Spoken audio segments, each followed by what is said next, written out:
We're going to call the meeting February 25th, CDBG Citizens Advisory Committee to order and roll call. I'd like to start down here with Janie. Here. Deborah Miller. Here. Sandy Griffin. Here. Deb Savawini. Here. John Ochet and Here. Mary Ann Suttles. We are all here and in our places. Okay. Okay, Mike, back to you. Discussion and action item. So our first action here is looking back at the minutes. So the motion to approve the minutes from January 17th. So everybody see their minutes? I need a motion. Madam Chair, I move to accept the minutes from the last meeting. Deborah Miller moves to accept the minutes. A second. I'll go ahead and second that. John's a second. All those in favor, raise your hand. Those no. Madam Chair, I'm not voting no. I just wasn't here, so I'm not voting on them. Okay, that's acceptable. So with that, any other discussion? With that, the motion is passed for the minutes of January 17th, 2024. Next, I guess, goes back to you, Michael. Yes, Madam Chair, I'd like to move from the agenda, Section 3, Item C, selection of 3 committee members to the program year 2024 ranking subcommittee to speak about now as Item B, if that's okay with you. I would like to move that up to get that subcommittee in before we see our presentations. And with that,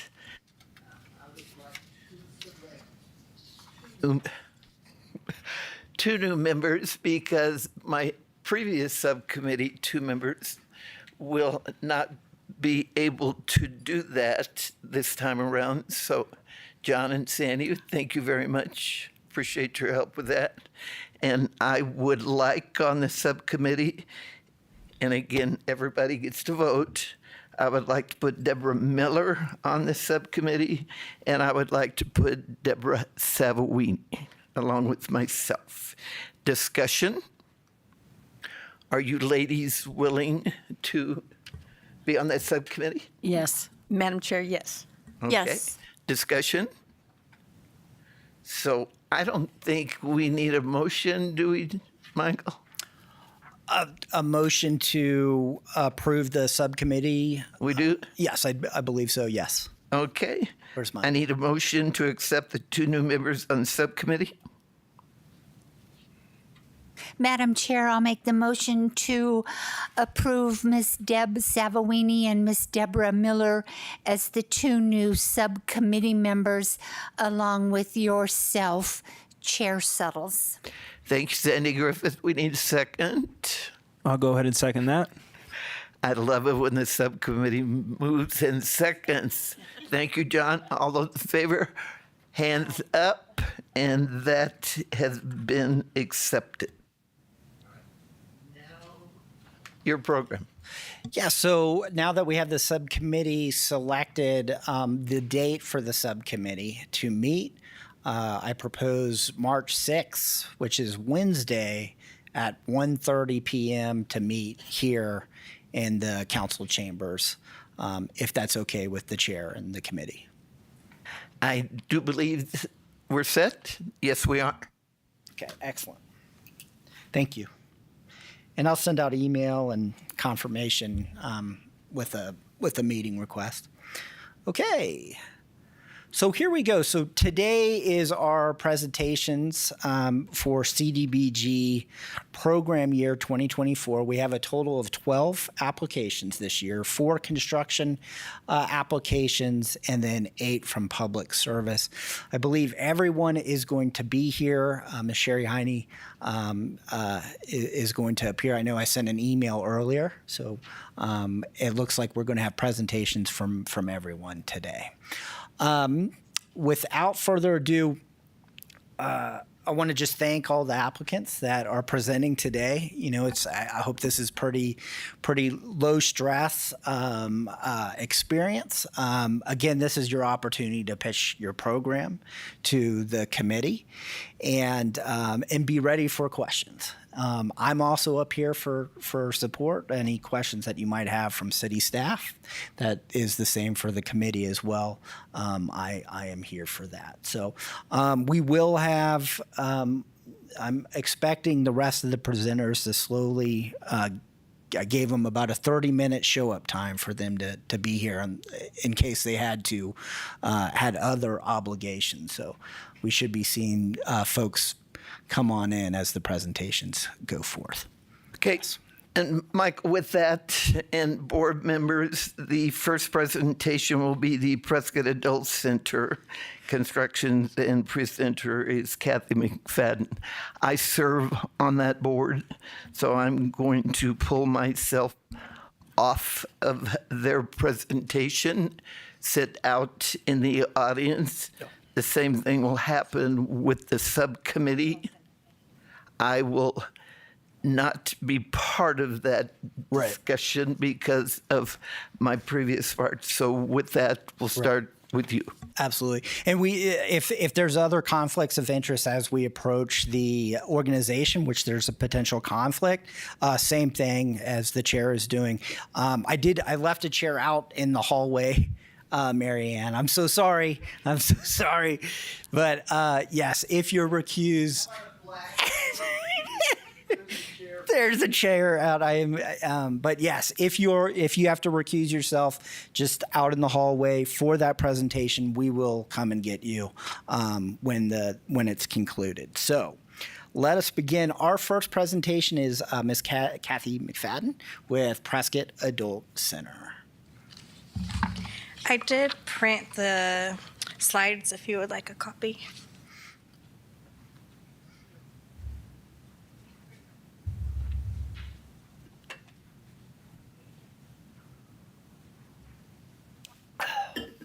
Thank you so much.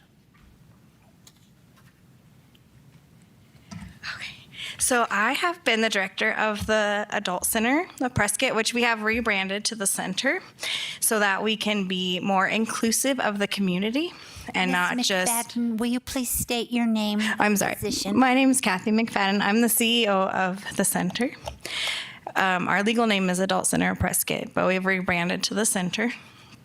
So we're being all inclusive of our community.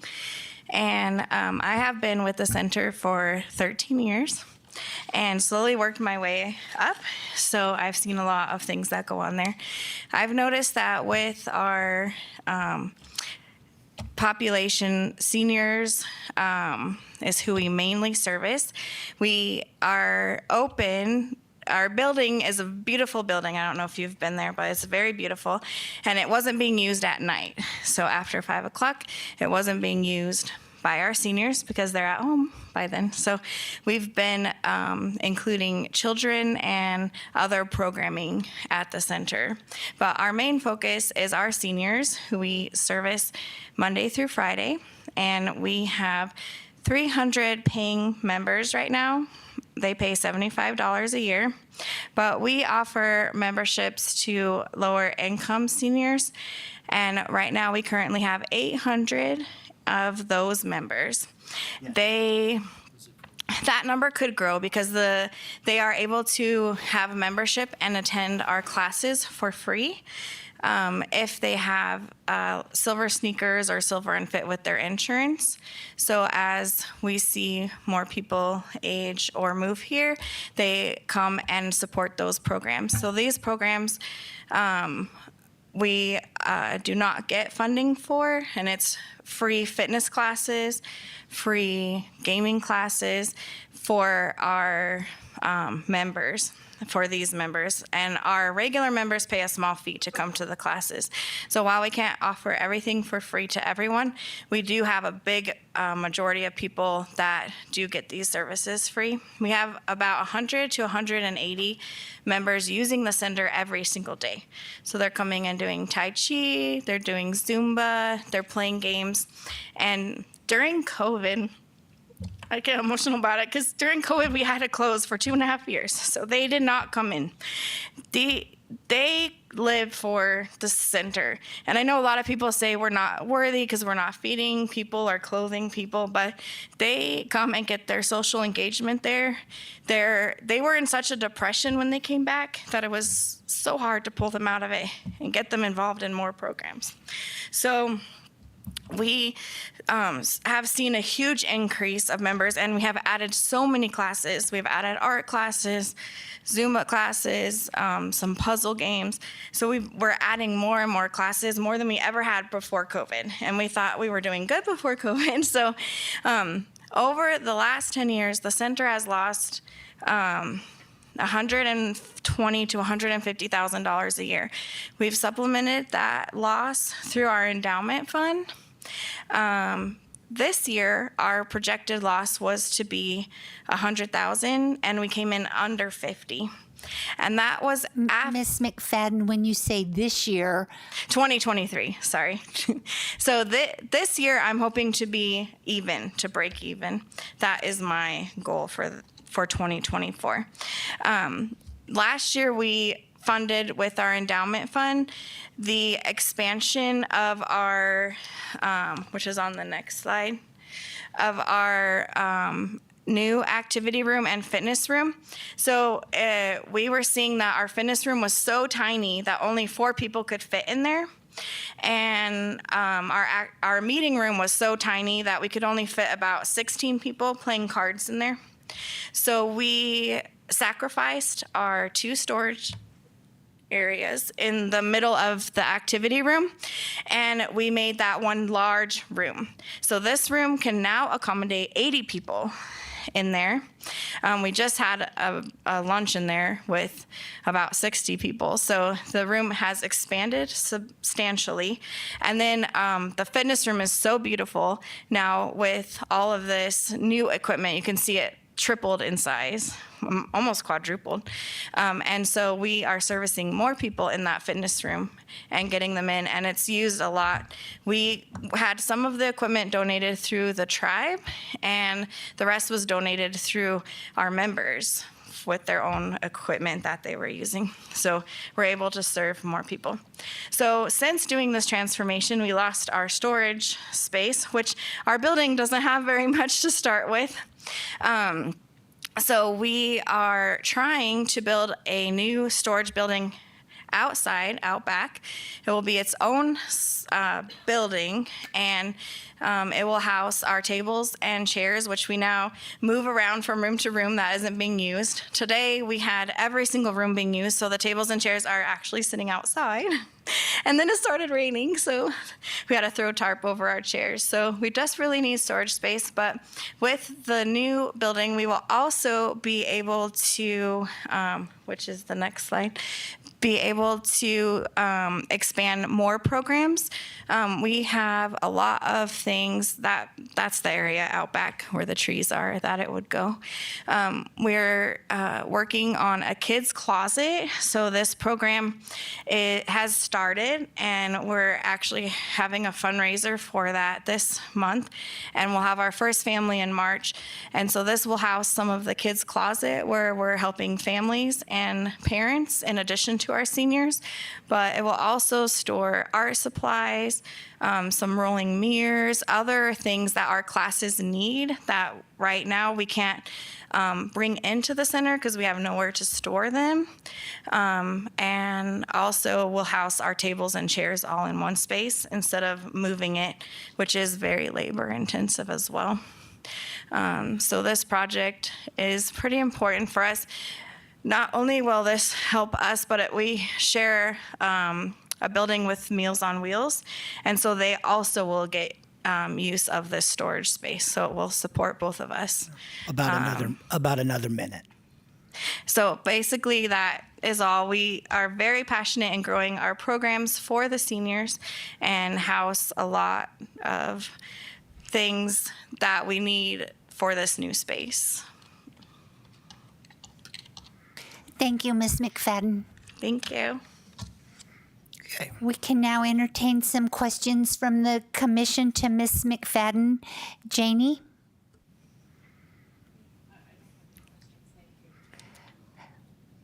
my friend? I do have a question concerning, you have here that you're going to service 800. So that's what the center services.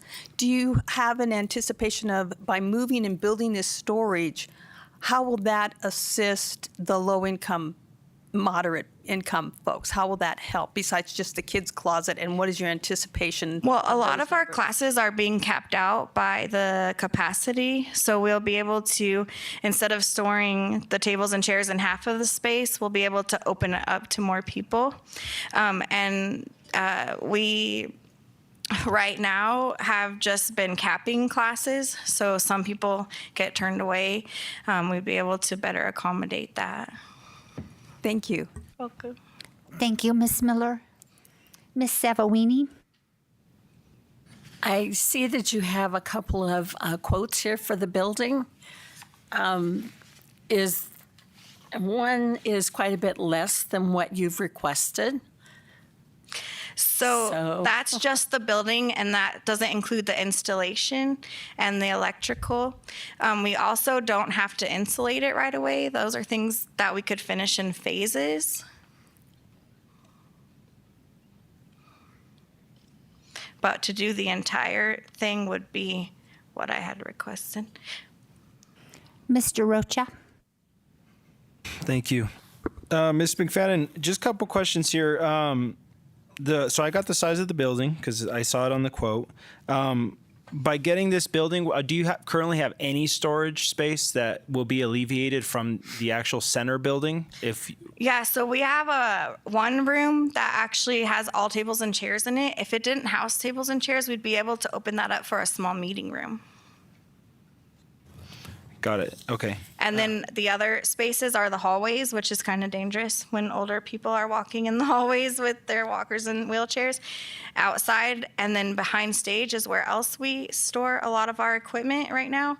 And so we're not able to offer that space to use when people are doing dress changes for some shows that we do there.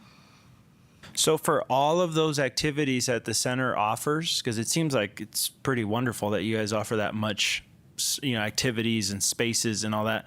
How much would you say has been the aggregate or total storage for the whole operation since you've been there? I don't. Maybe in square footage or like what size room? It seems like it was all centralized into one room. So we still had storage space in 2 other spaces, and before we were using a little bit of the hallway. We didn't use behind stage before, so probably 2,000 square feet. Okay, thank you. That's it for me. Thank you, Mr. Rocha. Ms. McFadden, I do have a couple questions.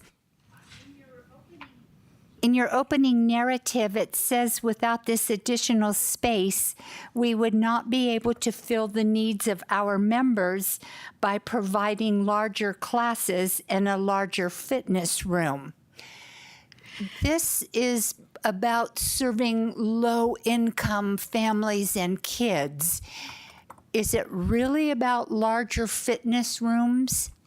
Yes, because most of the people that use the center free and using the fitness room for free are those of the low income coming in. Also at night, we're hosting classes, and those are free for children that are low income as well. A lot of them have come over from Big Brothers Big Sisters. We host quite a few fairs. We're doing our Easter fair and our Halloween fair, and we store all of the pipe and drape for those and the tables and chairs. And that's a free event for the community. So that's the entire community coming for our Easter egg hunt, which we did last year. And we gave everyone bags. We ran out, so we actually had 20,000 eggs. We had to go buy an additional 20,000 for the second hunt because we didn't have that. And then we collect toys all year round, and we give those to families that are low income as well. And then the kids' closet is also starting for that purpose as well. And so the storage would help to store those clothes. But we get toys all year round, and we're literally shoving them under our desks and on top of anywhere that we can find in the kitchen, on top of the cabinets. And we feel that we're bridging the gap with our seniors and bridging the gap to have them help support our younger generation so that they have a purpose and a sense to give more, even though they themselves don't have that much. So 40,000 eggs, that's a lot of chickens. Yeah, we're going to get that many this year. So, On your financial statement, I have one more question. One comment first. I had no idea the large amount of services that the center provides. So kudos to you, Ms. McFadden, for doing thank that. you. On the financial statement, there's two sections that are really unbalanced from 2022 to 2023 with grants and contributions and your program service revenue. Yeah, so in 2022, I took over halfway through the year. And so I just worked very hard to grow the programs. And we're just going from there to get more programming and grants. I don't think the directors before me actually actively tried to get grants to help support the community, because it's not really supporting us, it's supporting the community. Thank you, Ms. McFadden. Any other questions? Thank you. Thank you. Thank you. Okay, and then we need our chair back. All right, thanks. For the presenters, I'm keeping a timer of 8 minutes, okay? And I'll give you, if it gets down to 1 minute left, I'll let you know. And then if you do have stuff to hand out, just hand it to me, and I'll give it to the rest of the committee. So with that, next up is CCJ.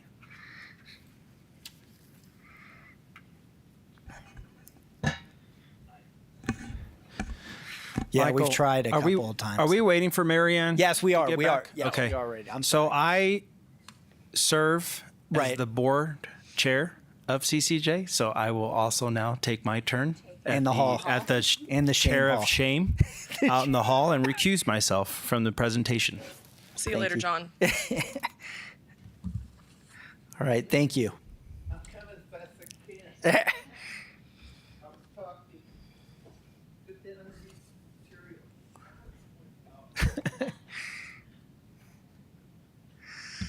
All right. How are you, Allison? I'm good. How are you?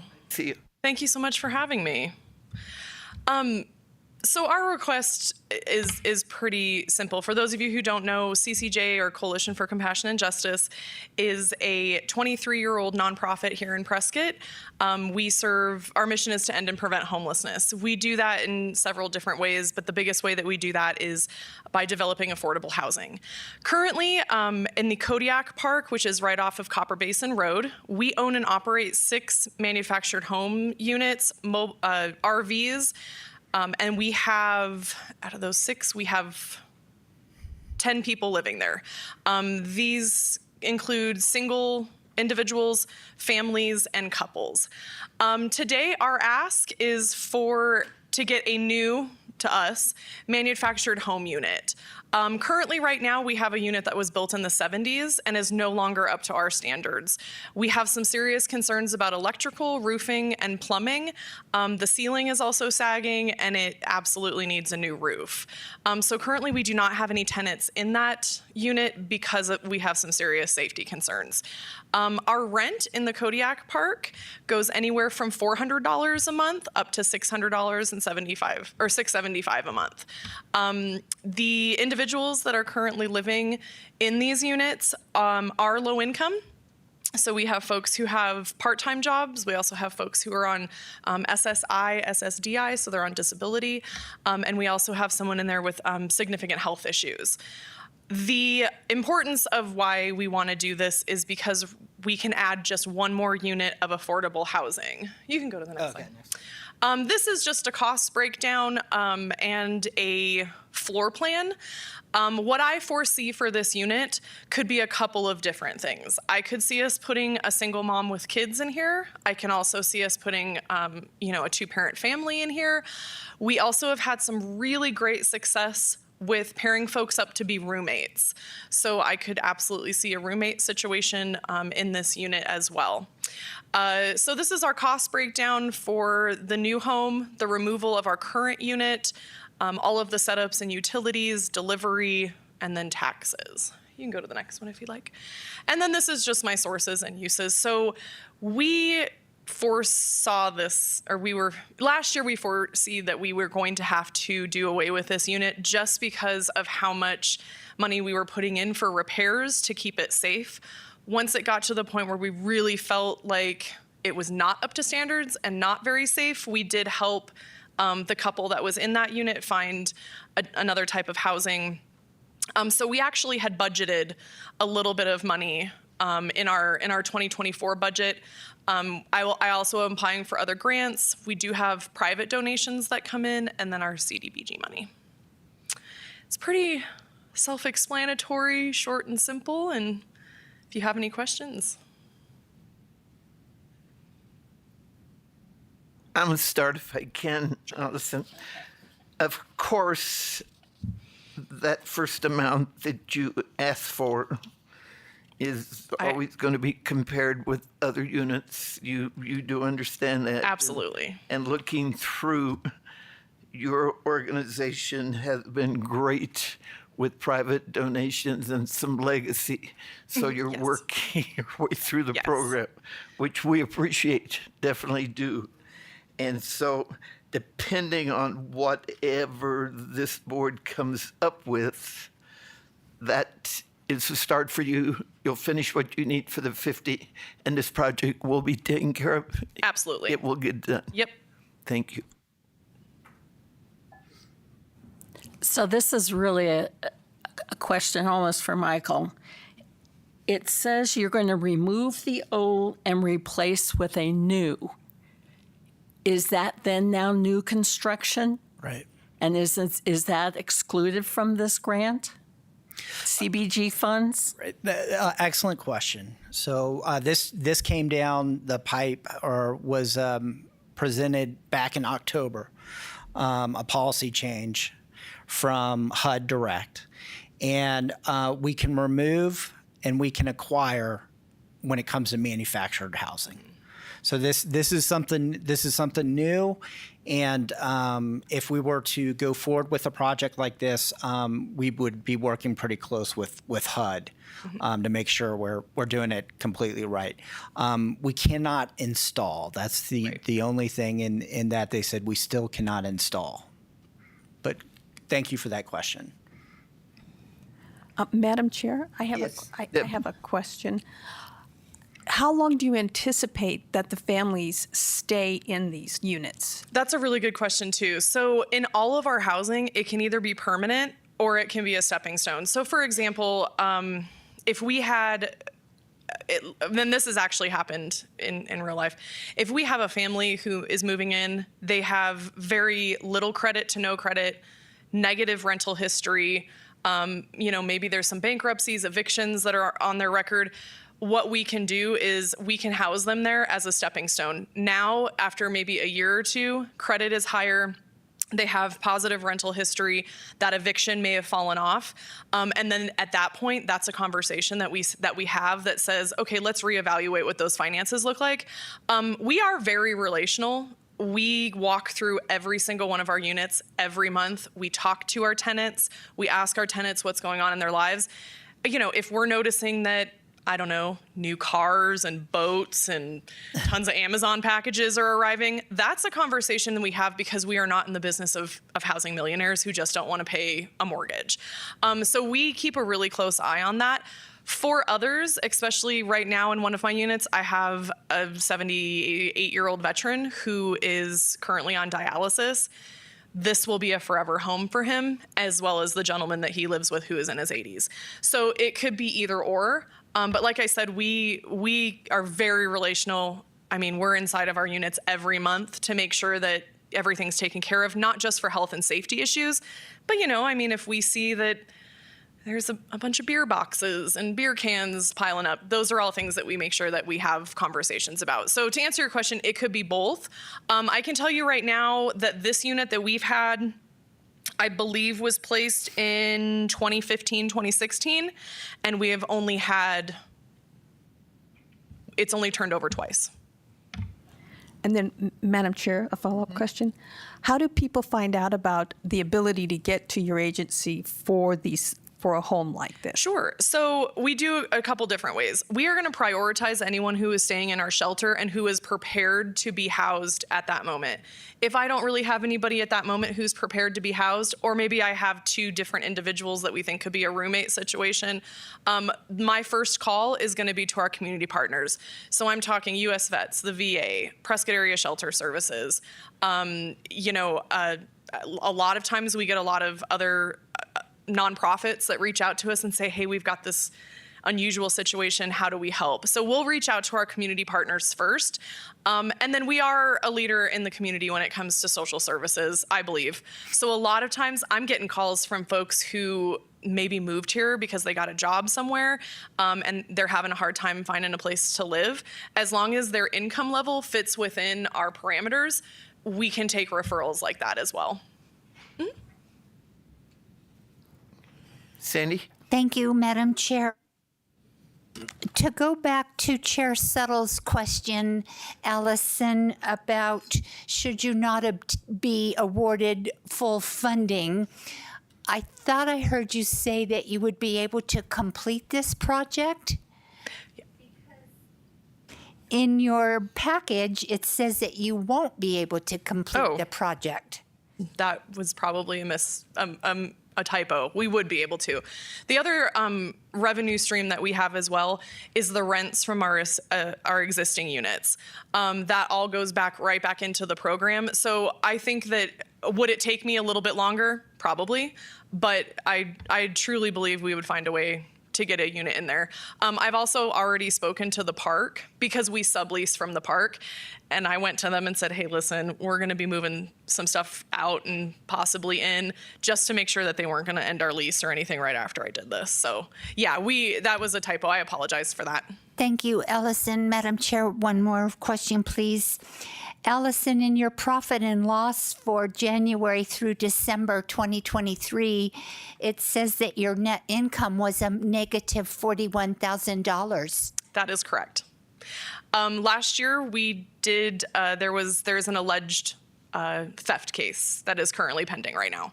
And in the true spirit of transparency, we did a complete internal forensic accounting audit, as well as we are now being audited from an outside agency. So those numbers are correct due to the alleged fraud case that the alleged theft case that we are currently in. Thank you. Mm-hmm. The condition of the unit that you're trying to replace, it's hard for me not to talk with my hands when I have to keep my hand on the button. Okay. So the condition of the unit that you're trying to replace, have you looked at resources for repair possibilities?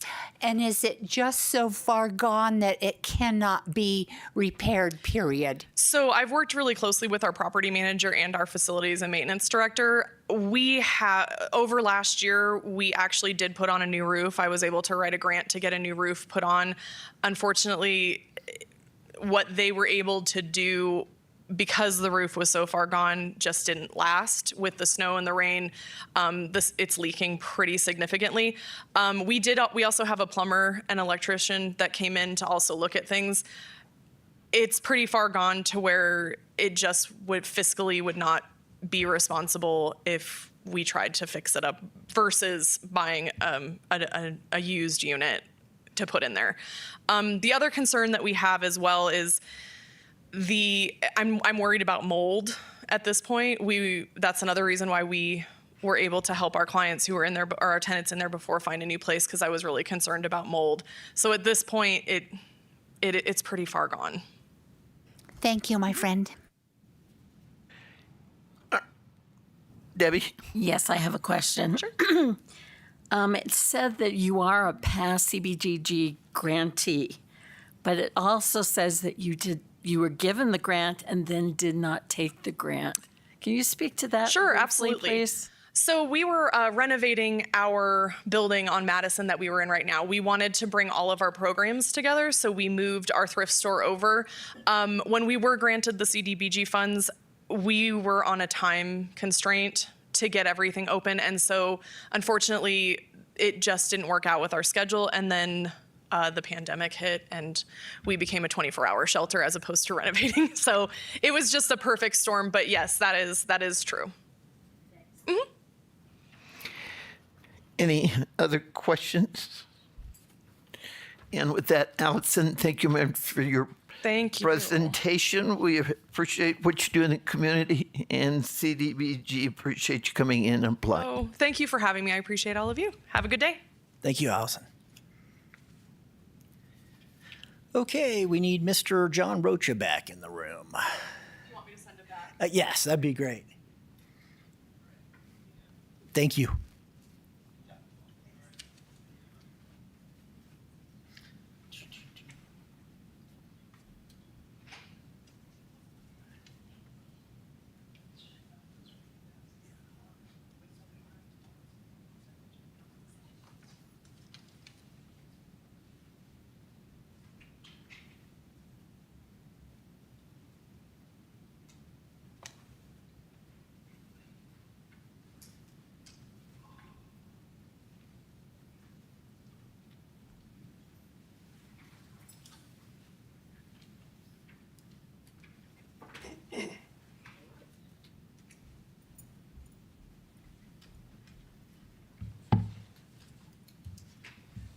Next up, we have Polera Health. If you could introduce yourself to the committee, please. Good afternoon. My name is David Norvell. I work for Polera Health. I am currently serving as the site manager for Haddon House. I don't have any PowerPoint, and I just have that one handout. So I'll give you a brief description. Haddon House is designed as a temporary supportive housing facility. It's important in this community. It provides a safe location for those within a underrepresented population of seriously mentally ill, typically low or no income individuals who at one time had possibly lived within the community and lost housing. So Haddon House provides temporary supportive housing for these individuals. Haddon House itself, it serves a total of 8 residents at a time. The proposal or the application that we have is to repave our, it's kind of a patio / parking area to the north of our building. I think the facility itself has been in existence somewhere around 40 years. The north side of the house is previously been paved, and at this time it has actually it's basically become a crumbled mess. And that's basically what our application is for, to simply remove the old pavement and repave that area. That's all I have. Okay.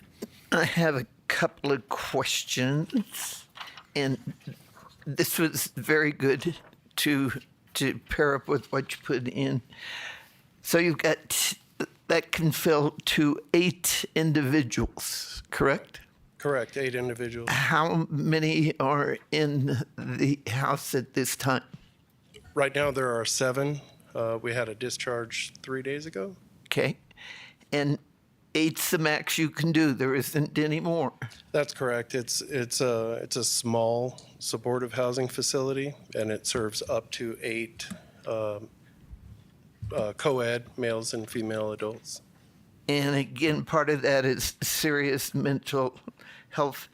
Since you're only at 8, where do you send somebody when you have number 9 or 10 come to apply? Well, so your question is, if we have a full census and there's somebody that's in need of supportive housing. In that case, we do have an out-of-home placement team within Polera Health that assists these individuals, whether they are or are not clients of Polera Health. They'll assist anyone meeting that criteria within our community. Alternative housing. So it's commonly referred to as a BRF, Behavioral Health Residential Facility. There are a number of them in the community, and fortunately, we all talk to each other to help find placement for those in need.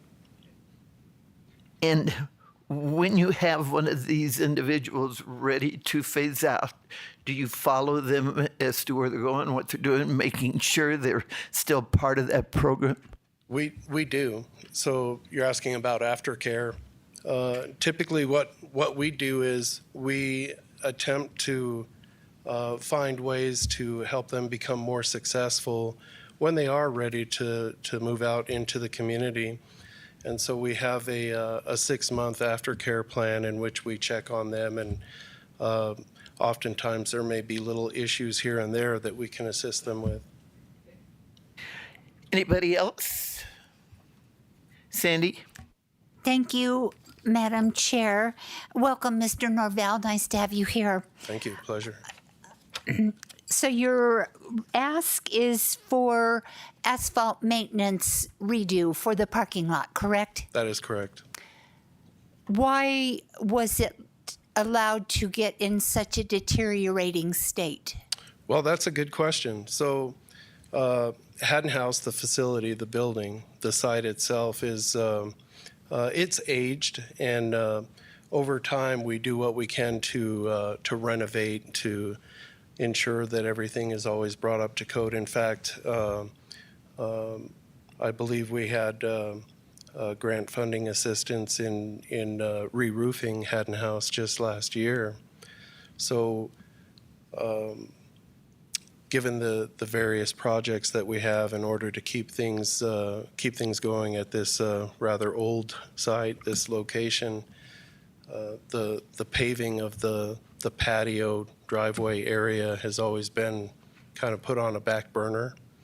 So with everything that we have been able to complete, this is probably the last major project that we're looking at for who knows how long. Yeah. Thank you. Do you own the building? Does Polera Health Yes. own the building? Yes. Now, it's a shared parking lot with clinical housing residents. So is that a separate entity, or is it all under Polera Health? That's another good question. Thank you for asking. The clinical housing that faces Bird Street is housed by Polera Health clients as a kind of a step up from level 2 residential care. So it's considered a lower level of care for individuals who have just left the residence either at Haddon House or at other BRF locations. So it is also owned by Polera Health. In fact, Haddon House and the clinical housing on that block are like buildings. They used to be 3 individual apartments. There's 2 rows of buildings. The one closest to Bird Street is the clinical housing, and Haddon House is directly behind that. And it had been years ago opened up, those 3 apartments opened up into one big kind of rectangular house for the 8 clients that we serve there. So with all of the affiliate connections with Polera Health, are some of the other affiliates not able to participate in this asphalt redo? Well, there's been a number of proposals or ways that we can find funding for this project. However, there's often been things that are of more priority, and so it's always been put on a back burner. And in fact, right now we don't have we don't have any secondary options. We would be looking for some form of assistance one way or the other in order to complete this project. You have attached, I promise, Chair Suttles, this is my last one. You have in your package one bid, and being connected to the industry, asphalt is out of the roof. So I will be shocked if anything comes in around these numbers. So be prepared. Okay, It's, so tough. I can say that our facilities maintenance team is the one that requested this particular bid, and they were informed that this would probably be the lowest bid that we would ever get. Thank you, Mr. Norvell. Well, thank you. I appreciate your time and allowing me this opportunity. Yeah, John? can I get some question, Mr. Brown? So just to piggyback on that bid, so there in your application it did state that we were going to have at least 3 bids. Is there any intent to submit 2 more bids for this application? You know, I can't attest to whether or not more bids have been made at this point. I really don't know if it's in the process or if it's already been done. I'm only aware of this particular bid. And then my follow up to that is, did you say that your maintenance crew or maintenance personnel was doing the work, or is this Dennis Prevo a licensed contractor? Well, our facilities maintenance team might be licensed contractors, but they do work for Polera Health, and I can't say what their specialties are. No, it would be a contractor outside of Polera Health, not the facilities maintenance team. Gotcha. But my question being that this bid showing the contact of Dennis Prevo, because I can't see much. It says Pathway Improvement Project, Polera Health, Haddon House. So I'm assuming the contact there, Dennis Prevo, is that the contractor essentially? No, it's not. Dennis Prevo is one of the facility maintenance personnel that works for Polera Health. Gotcha. You have a copy. I don't know if it's any better than yours if you'd like to view it.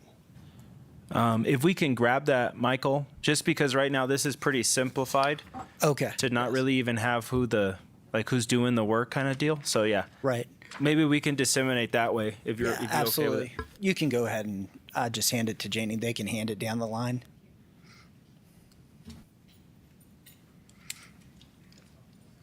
I have one question. Deb Miller?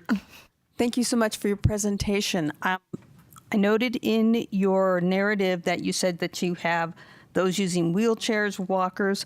So you getting this funding and improving that, does that then make the pathway and the patio ADA compliant?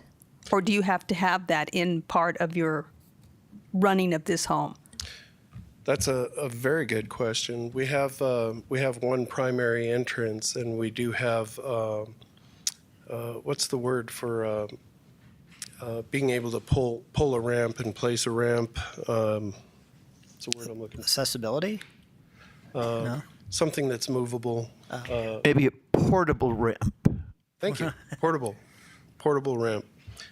We have a portable ramp for that, which makes it ADA compliant for those when we do have wheelchair residents. And I'm glad that you mentioned about the condition of the asphalt and those who may or may not be fully ambulatory. If someone, for instance, is in need of a walker, perhaps they're a slip and fall risk, it's almost completely notional, the ability to walk with a walker on that ground.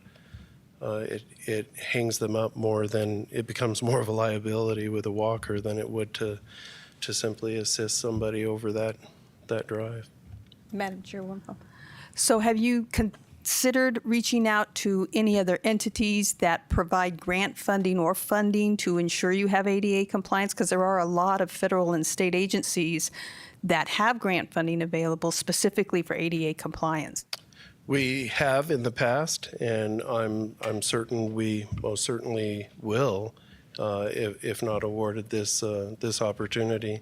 I'm sure this is something that is very necessary. I would much rather that it be done so that we are not only more ADA compliant, but more thoughtful of our residents moving in and out of the building. Okay, board questions? We thank you very much. Appreciate you coming in. Thank you. Thank you.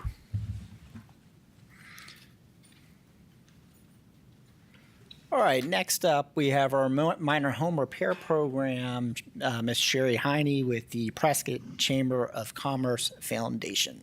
Good afternoon, Madam Chair and fellow committee members. My name is Sherry Heine. I'm the president and CEO of the foundation, and I'm here to request some funding for the minor home repair program. This was a pilot program approximately 2 years ago with the partnership with the Prescott Community Development Department. This program was created to foster affordable, decent, and state housing, and the foundation's role in this partnership is to provide the administrative piece, which is a lot of great work, and it's been a lot of fun. And I'm actually going to ask Michael to advance to if you go back a little bit. You know what? I only put 2 slides in there. Oh, okay. So I was going to walk them through because I really like how the city, our pamphlet that we have. So I'll walk you through it. I apologize for that. Oh, that's no problem. Easy to take care of here. So this program is a Prescott resident-based program. And so only those that live in the residence can take advantage of this program. And it is for those that are at they have to meet a certain financial criteria. So that is important to know. This program, again, is administered by us. There are very specific types of eligibility for the grant. The grant is up to $5,000. It can handle electrical hazards, lead-based paint abatement, assessment improvements, heating, plumbing, cooling, fire prevention. What it cannot do is expansions, home improvements. These repairs are mainly to make these homes safe for the folks. One of the things that I wanted to share is that we have had a lot of interest in this program since it's been a pilot program. We started off originally with 50,000. We currently have 14,000, and we are asking today for 60,000 to be able to continue this program. And the folks, what they do is they fill out an application, they send it to the foundation, we qualify it, and then we actually meet with the team here, and we have to do a environmental review of the property. We actually go out and inspect the property, we review the project, and then we analyze it, we get a scope of work, and then I go out and find licensed bonded contractors to do the work, and then we pay the contractors directly, and then we do final inspection. And if you want to go to the next slide, please. Thank you. Since this has been a pilot program, we've had over 150 inquiries about the program. One of the things about this program is because it is only Prescott residents, folks from all over want to be a part of this program. We had 35 who actually applied and 8 who qualified for the program. And we were able to spend all the money that we had. And we are about ready to launch the 2024 piece. We just, Michael and I have just updated because there's been changes with HUD and all of those things. So we've updated the new application and we'll be starting those projects. And with these new dollars, we should be able to accommodate up to 10 projects. And just so you know, Madam Chair and committee members, the projects vary. And I will tell you, we were able to we had 2 residents in our community that did not have heat. And because of this program, we were able to provide heat for them. We also had a resident member who did not have water. And we also were able to help handicapped folks that needed accessibilities to their bathrooms and a ramp. So these are very meaningful ways to spend these dollars, and it really improves the quality of life, which is the goal of the foundation.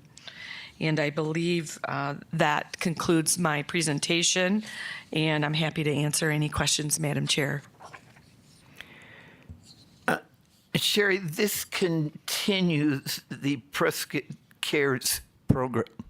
You're trying to keep it as a permanent program instead of going through the funding that we had that was left over So, from COVID, correct? thank you, Madam Chair. So the Prescott Cares program is completely different.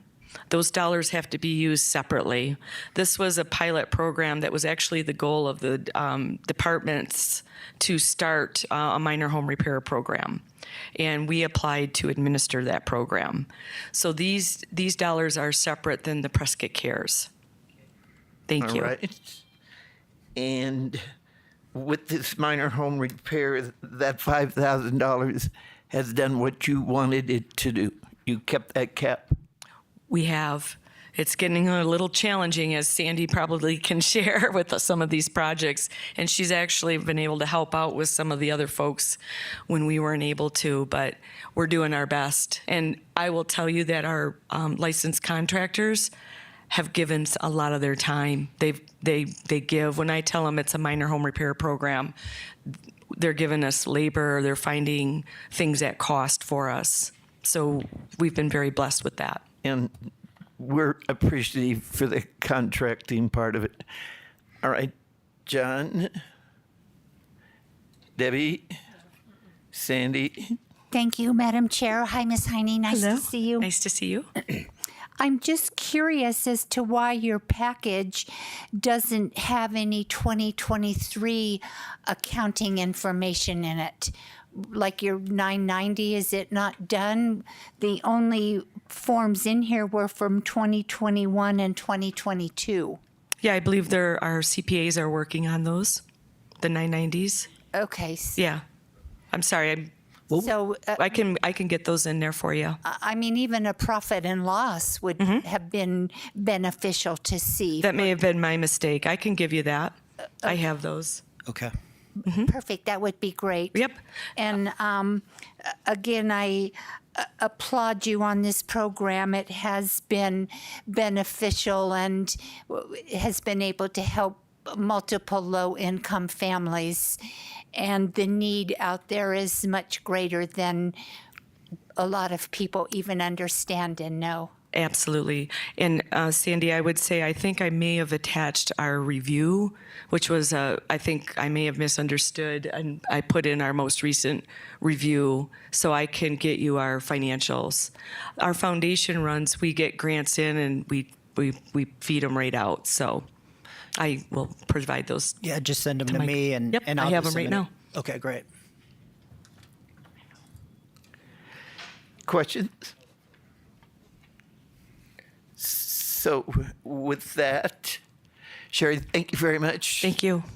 It's exactly Thank you. sort of what CDBG is looking at. Appreciate it. Okay, that was it for the construction projects. Next up are public service applicants. We do have a total of 8, 3 of which are new applicants. So we always encourage new applicants. It's great to see new applicants apply for this grant. Again, if you didn't hear me earlier, I'm keeping the time at 8 minutes. So I'll give you a heads up when you just have a minute left, and then open it up to questions. And there is no time limit for questions. So with that, our next up is FireMed X International with Mr. Ken Rhodes.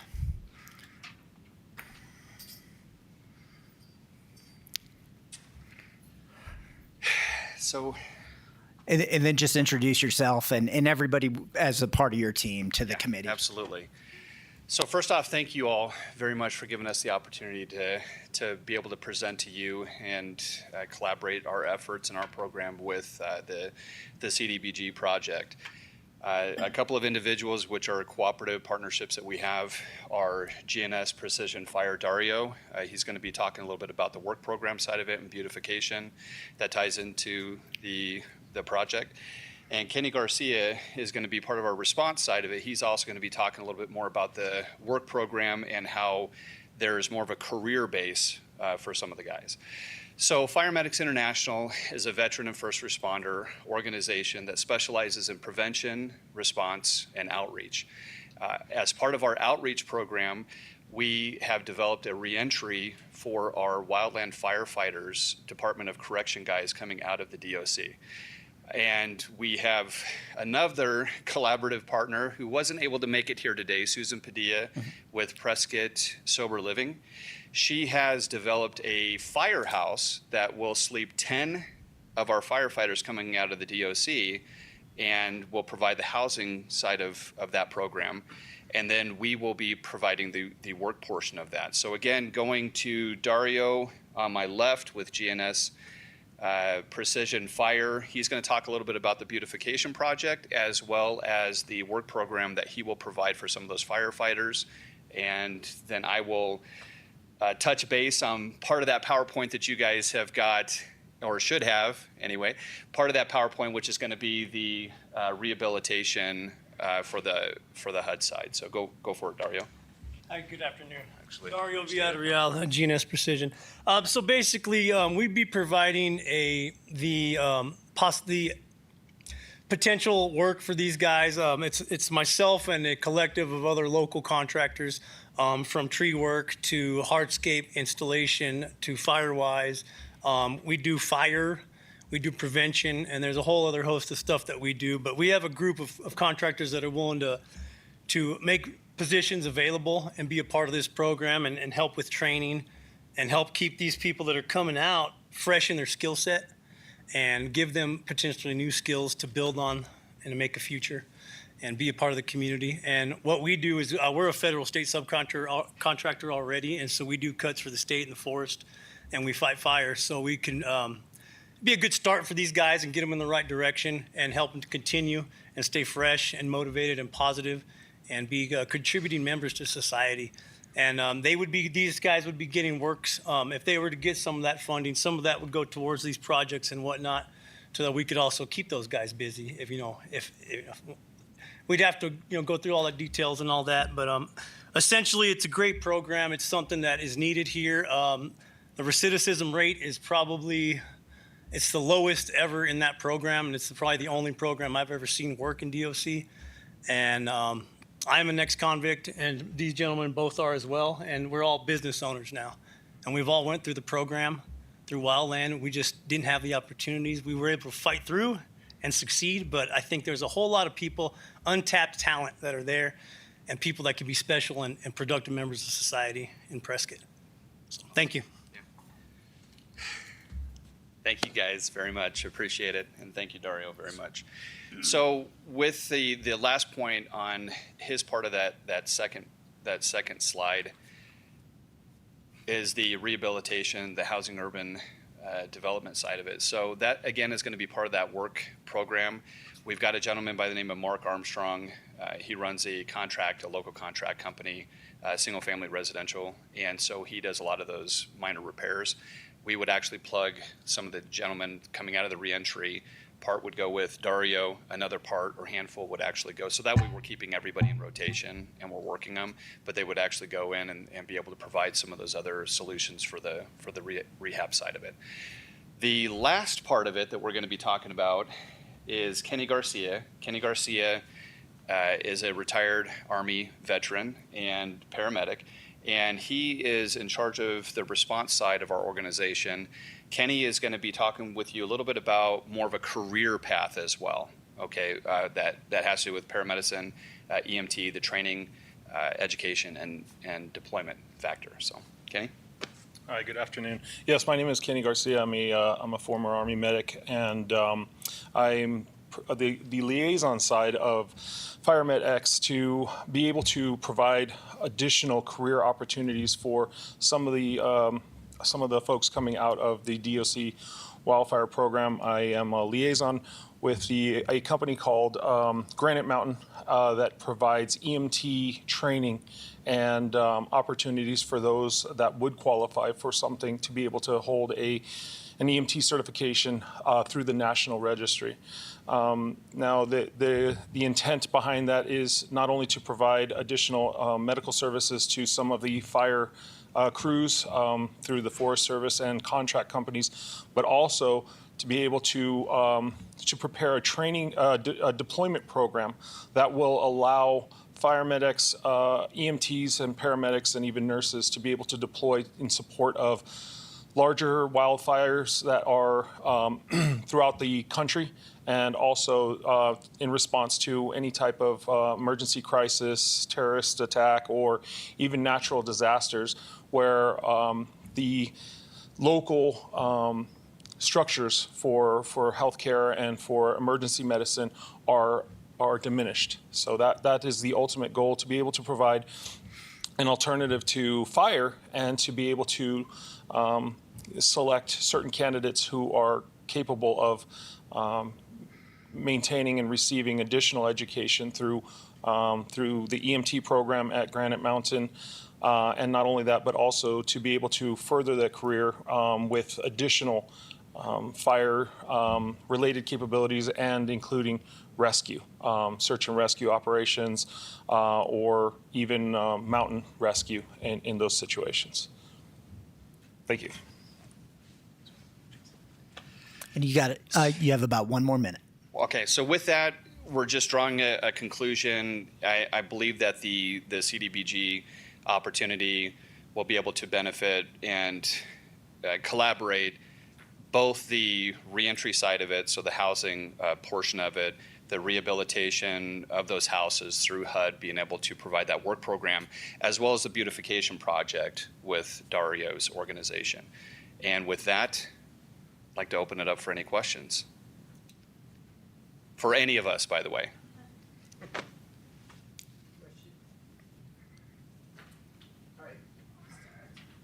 Let's start with you, Miller. So on your application, you specifically say that this is for housing. So where is the housing located? You talked about a fire station. Is that what you're looking for this money to be applied to, is for that home facility that's out there in this fire department? Because I'm really confused about where the money's going and for what. So great question. I'm going to go ahead and provide that clarification. So it's going to be specifically with one of our collaborative partners, PSL, Prescott Sober Living, off of Rosser. And they have provided what they're calling a firehouse that is specific for our firefighters coming out of the DOC as part of the reentry program. So there's going to be 10 beds that are available for those individuals. Where is that located? That's right off of Rosser, so Willow Creek and Rosser. It's in the city of Prescott. John? So the funding that's being requested for the 40,000 or so, is that going to be funds used for this firehouse facility, whether furnishings or whatnot, or is this just going to be generally just a $40,000 request for the Fire MedX organization? No, actually, there will be a breakup of where those funds are actually going to be allocated. One of those allocations will be exactly that. So it's going to be able to, for each incumbent that's coming into the reentry program, they're going to have actually part of that. Some of that's going to go towards their tuition, if you will, which would be like their monthly bed costs. Also, their training, education. We're also going to be doing head to toe.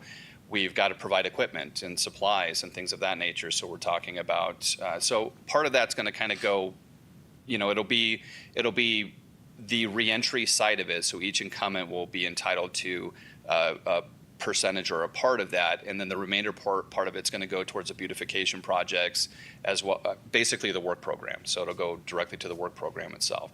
And then Kenny is going to be helping to take those individuals from the work program and bring them into more of a career aspect of things. So he's kind of our long-term scope, where we're doing more of that work program as well as the reentry program as a short-term. And it's a 12-month reentry program. So Okay. again, our You already answered another question, so that's great. Okay, So, yeah. so it's a 12-month, essentially, timeline for these folks out of DOC to come into this program. Yep. And then find a path or a way from the 12 months and on with maybe on the Kenny side. Well, with both sides. both sides, okay. Yeah. So what we really want to do is we want to provide that time frame where they're with a parole officer, right, for that full 12 months when they come out, and then provide them that success program where we're talking to them, basically saying, okay, look, you've got housing. We're working with Groom on providing some transportation, and some of the other guys on the in-house providing transportation to and from work. But when they get up in the morning, they've got tasks to do. They've got work that they're going to be doing. And then at about that 6-7 month mark, before they actually come, into that 8-9 month mark, we've got several months that we can sit down and have that, discussion. Do you want to take the EMT route and be on the front line, or do you want to work with Dario, GNS, and some of the other collaborative partners? Do you want to work on that side of it and do defensible space around the Prescott area? Okay, got it. Thank you. Madam Chair, I could just bulldoze my questions now. Why don't you? Okay.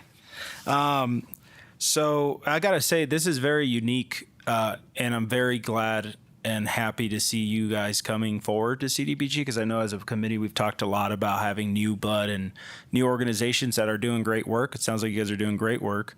My question is have you been functioning with this sort of setup or program not unofficially, but before, say, MedX came along, or how long have you folks been at it? Is a better question maybe of what you've kind of put together here. Yeah, so great question. I've been at it for about 10 years, for about a decade. I know he's been at it since 2008, and Kenny's been doing, more of the response paramedic from a combat perspective for quite a while, 20-something years or so. So when we collaborated our efforts together last year, it was like, okay, so where's the need at? We're doing some wildfire defensible space inspections as an organization, but where's our need? And so that's where it's new. It's a newer organization as of last year, you guys. So, we're developing this, but they're all veterans, all first responders. Your team is based off of a incident command flow chart. So we actually have a full-on flow chart that goes all the way through each division and each group that ties into prevention, response, and outreach. So the cool thing is about this is that there's really just that prevention, that response, and that outreach. Everything else just kind of flows downstream and upstream, from there. So you've got these individuals that are coming in, and they have an opportunity to move around as well. So they can stay in prevention if they want to. They can jump over to response side of it, or they can, continue to come in from an outreach. And the outreach is just one part of it. It's reentry.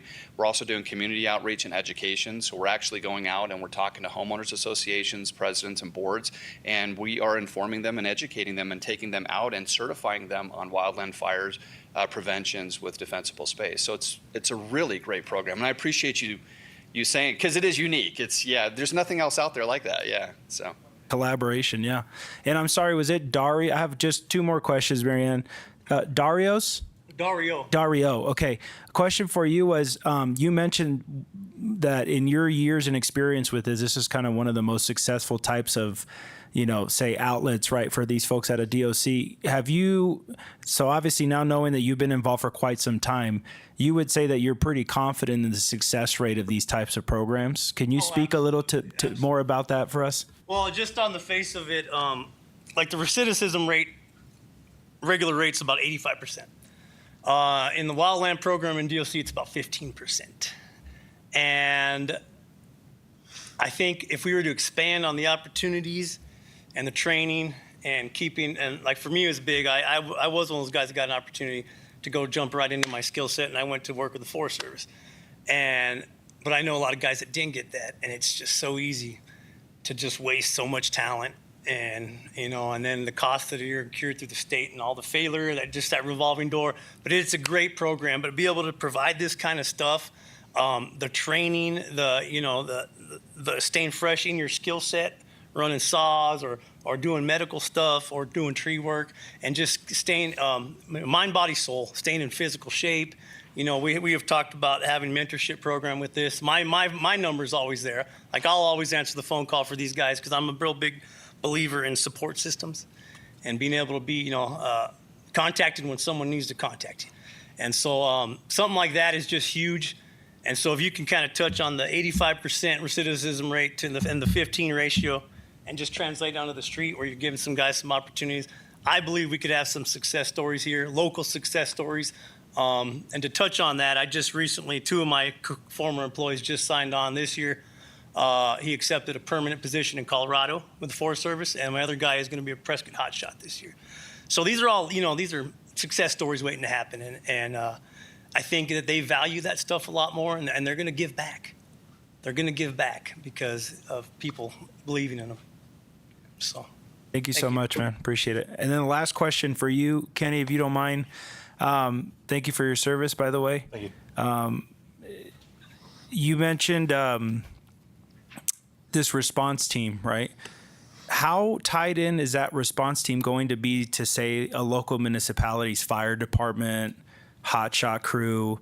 I mean, is this kind of a, say there's a big fire, there's a response that needs to take place. Is this kind of a general contractor, private entity thing that gets dispatched out for that? Or are you working hard to kind of collaborate into the municipality level? So there are organizations that are just created. I think CAL FIRE actually incorporates their response together. The state of Arizona does not. So what ends up happening is now you have these organizations that are supporting wildland fire, whether it's the Prescott Hotshots, whether, the intent being the ability to deploy anywhere in the state with our emergency medical response teams within 24 hours or anywhere in the country within 72 hours, based on the needs of not only the community, but the entire country itself. As a former, military service member, it's more of a collective, but a lot of the initial training and a lot of the initial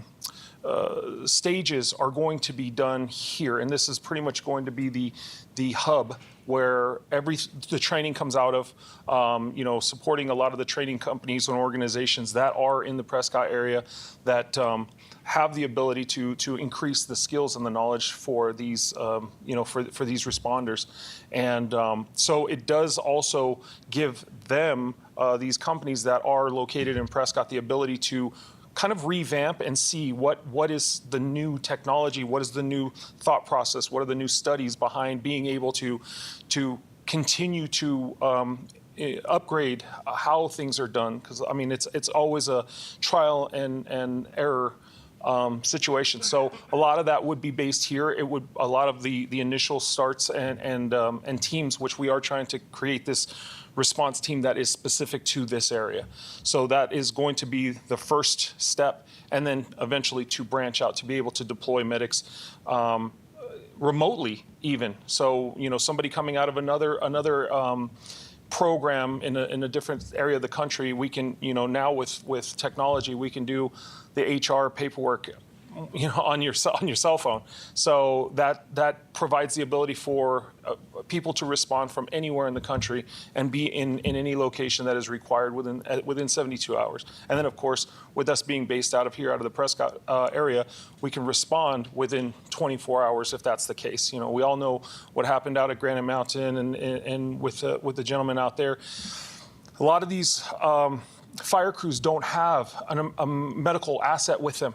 And so being able to supply that requirement is also going to be able to make sure that, hey, we have the ability to address any type of medical issues, whether it be a twisted ankle, whether it be a chainsaw that got loose on somebody, or whether somebody having an actual medical cardiac or pulmonary issue. This would be the actual hub. So this would be the kind of the place where you would get the most attention fastest by consolidating it here. Gotcha. Okay, thank you. Yeah, and just to highlight what you said, I mean, the point of the question too is you mentioned two things. One, it's homegrown here to kind of launch it locally, right? And then it seems like there's already great collaboration between local municipalities, fire departments, hotshot crews. So that's one plus, right? For me, at least, that I could see that this funding would be going to something that's being figured out here and serving our residents in our community first, to figure out the kinks, I'm sure, and how this is going to pan out. And hopefully, we wish you the best on how it grows. And then the second thing is obviously knowing that it is not necessarily in with municipalities, you guys have to really fight for your funding, right? So it's not like CAL FIRE where they're like, hey, we're part of this integrated CAL FIRE giant behemoth of an organization, and we have the backing to give you the funding. So is that accurate to say that essentially you're responsible for your own funding at this point? That is correct, actually, yeah. And you know, we have been fortunate enough to be able to partner with a lot of like-minded individuals that are serving this community, to be able to say, hey, we have this ability, how can we integrate? And not only that, but being able to address the board and the people who make decisions for those those that live in this area, which ultimately is all of us that are affected by it, whether it's a intense firestorm that comes through and puts people out of a place to live or whatnot, but also be able to get some feedback from the municipalities to say, what can we do to be able to provide some support either to the ambulance companies or to the hospitals or to the clinics, or setting up our own temporary clinic and being able to just have people come in and really take a lot of that pressure off of the local infrastructure when it comes to the medical side of things. So that's it for me. Thank you so much, Kenny. thank you. Sandy? Real quick, all these guys will also have seasonal fire opportunities if they choose to have it with state or contract or federal assets. So they'll have the opportunity for about 6-month window every year as well, on top of the other work we were talking about. So. Perfect. Thank you. Sandy? Thank you, Chair. So, Mr. Rhodes and team, I must say when I pulled your application and read it, you had my brain spinning. I could not put 2 and 2 together, what you were doing, who you were, veterans housing, Department of Corrections, firefighting, beautification, prevention. I'm so nice to meet you, and you gave me clarity today. Awesome. Thank you. But I do have some questions. Okay.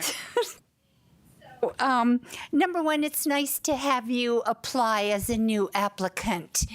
I get a sense of your well-being and what you're trying to do. Kudos to you. So first and foremost and up front, Dario, Yes, ma'am. who is GNS? We're a federal state subcontractor. We've been in business going on our 4th year. I'm a business partner with a 30-year fiber optics contractor. So we're a for-profit company, but we're not. Our whole involvement in this is nothing financially, actually. We're only providing opportunities for these guys to work and supporting we're a support system for guys and training support, and that's all. That's what we're doing. And I've fought fire since 2008. I'm an engine captain. I have faller modules that are contracted with the government, so guys that go and drop trees all day, and we have other resources with the government as well. So how did you all connect? Where is that connection The prevention tied? side, ma'am. The prevention yeah, side. As he mentioned, they do the fire inspections, fire-wise inspections for the communities, and we're one of the local contractors that goes and does the work. So now let me back up. I'm very well versed and connected with the wildland urban interface and Firewise inspections. So who is the company doing that? So Firemedics directly does that. That's part of our prevention program. Okay. So we directly do that. And then from an indirect perspective, we have that co-op relationship with GNS that's providing part of that work program for us. So you're out knocking on doors or going to HOAs. Did I actually leave you a flyer? Did I leave you a door hanger recently? I'm not sure if I did or not, but yes. You didn't. To answer your question. Okay. Yeah. Like I personally am. I've got 2 other firefighters that are out there doing it as well. Steve Emery wasn't able to be a part of this. He's retired CAFMA, and then Sean Kaufman has done a good part of Hacienda. So yeah, we've been working really diligently. So on getting this have wrapped you up. and your teammates been through the forestry training class, the all-day class? Yes. Is it not fantastic? I had so much fun. Going to another one, I think, next month. Yes. And so I've been out doing certifications because I have my little sheet. I know what to look for. Awesome. So you might want to put me on one of your teams. I'll give you some cards. Perfect. So I will tell you this, though, really quick, kind of going off of what you're talking about. So DFFM, the Department of Forestry and Fire Management, who's going to be putting on, Russ Schumont's going to be putting on that class next month.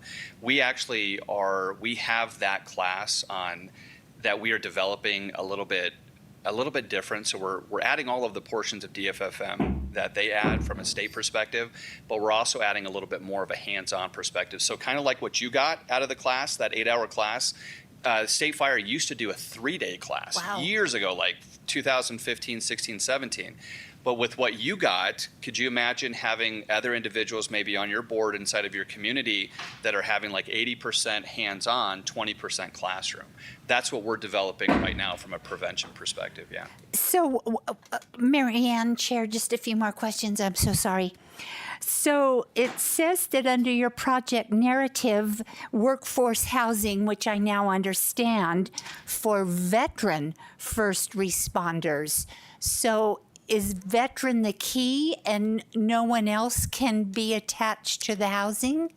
So go for it. Yeah, I'd like to answer that. Please, excuse me, please to the mic. I just got instructed to. Yeah. So no, veterans is not only what it is. Now I come on from a bleeding heart perspective to the veteran community. I was one of those veterans. I was actually medically retired and was kind of put out of the military without really wanting to be out of the military. And so I found myself in a situation where I no longer had my career, and subsequently was also getting a divorce at the same time. So I was losing a lot of things at one time, and I was really unsure as to what my opportunities would be coming out of that. And I was able to find a great opportunity with John C. Lincoln down in Phoenix when I first got out, and they gave me some a really great platform to start off with. And but no, veterans is not the only. I just have my ties to that, and then. Okay. On this kind of the same equivalent, Ken also has his ties to people coming out of the DOC. So we're combining the two opportunities, but they're still going to be kind of done together. Are you confident that this serves low to moderate households and individuals? Ultimately, yes. Ultimately, the what do you mean by ultimately? The Department of Corrections side of it is not my expertise. That is a side that Ken is really focused on, and that's where our start is. We haven't really gone out to the veteran side, but I was brought on for when that actually does take place. Okay. So let me answer that if I can really quick. So we'll do a little card shift here. Yes, the program is both veteran and first responder based. So wildland firefighters are considered first responders. They go through a lot of the same training and education that they have to go through in order to be on deployment, just like the U.S. Forest Services and State Fire. They're State Fire is what they are. So yes, I would say as far as the low income, absolutely 100%, because each one of these reentry guys that are coming in are essentially low income, very, very, very low income. They don't have jobs. We've now provided housing for them. We're working towards the transportation side of it. We've got the work program that's set for them. And then we've got a future occupation, potentially a career for them, in the future. So yes, that's really where we're starting. Even though we do the WDS, the Wildfire Defensible Space Inspections as an in-house organization, that part of that prevention, that response and outreach, that's collaboration between it all. So it takes more than one person on a hill. And as you guys know, right, it takes more than one person on a hill, and that's why these individuals and other individuals are kind of coming around us and seeing this process through. Have you launched this program elsewhere? This is it. This is our hub. This is where we're going. This is it. Yes. So this is our hub, and then we're going to be our outreach part of it's going to be expanding from here. But Prescott will always be home. 100%. Do you all live here? Yes. Yep. So, to your other teammates down in the end, would you come up to the microphone, please? How are you involved and what is your name? My name is Damien, and I own Bear Trees and Firewise. So, you use some of the workforce to help you. Yes, I can potentially train some guys who want to work in tree business, learn how to climb, learn how to tend ropes, learn how to do these kind of things so they have a skill set. So, because climbers are in demand. Are you an arborist? I'm in the process. Kudos. But every tree company out there wants a climber. They're in super high demand, and getting that kind of skill set, giving them the chance to learn this. Because honestly, I wouldn't be in a position I am today if I didn't learn these kind of tricks. Like, I got out and I went full throttle. And I had backup there to push me. I had my fire experience. I was a wildland firefighter since 2016. I recently retired because I became a single father. And so having this kind of grounds, being able to help out guys coming out of DOC who, for example, they decide, hey, I don't want to do Firewise. I want to learn how to do tree work, and giving them that little bubble to work with. Thank you. Knowledge. How about your next partner? My name is David Riz. I'm with Flexible Solutions and Land Management. I'm sorry, David, what company? Flexible Solutions Land Management. I was once a firefighter for about 4 years. I got out. I had a good opportunity. I took it. Basically, I went through the PSL, the same program that these guys are doing all the housing for. It took me a little bit longer to get on my feet, and this is why I'm here to support their decisions or what they're trying to do, is because their decisions, if I would have had those decisions, I would have actually opened my business up instead of 5 years later. I probably would have been 2, But we do a variety of trees, Firewise, defensible space, hardscapes, rock walls, all that good stuff. Any handyman work comes involved, and they need a little tweak here or there. We have a good skill set and all the tools to do all that as well. Thank you, gentlemen, very much. Thank you so much. Thank you, Board. Appreciate your time, all of you guys. Thank you. We're not quite through. Oh, you're not? Okay, I'm sorry. No, we're through with that side of the table. Okay. Deborah sorry. Miller. Thank you, Madam Chair. I just have one question because I need to clarify this so that we're clear as bells. This money you're requesting is only for housing. It is not for any of the other programs that you've talked about here today. The funding would be specifically for the housing reentry guys, for those individuals, and the other piece of it that at least I read inside of the request for proposal was the beautification project as well, which kind of ties into the two of them as identifying a work program. Is that correct? So what you have listed here on your application is that it's $40,000 used for housing. So we need to know specifically what you are going to do with this money. So I would encourage you to work with Michael before we have our subcommittee, Michael, and give us some supporting information that outlines specifically by line item how much money you're going to spend if it is outside of just for the rent for the housing. Can we do that, Michael? We can. Thank you. Absolutely, and thank you very much. In fact, I think it was something, John, you were talking about earlier as well, so we will itemize that out and we'll list it for sure. Okay, last question. We're running a tad behind, but we're going to get this in. This is a re-entry program, and I hear men, and team. Any women in this program? So at this point right now, yes, but no. Let me get to that really quick. So yes, Perryville is definitely on our list. We've been working with a gal by the name of Tanya Clark, and she runs a women's program, much like PSL does the men's program. So yes, that is being developed. And once that happens, because obviously you want to keep the men and the women, in their own separate program. So yes.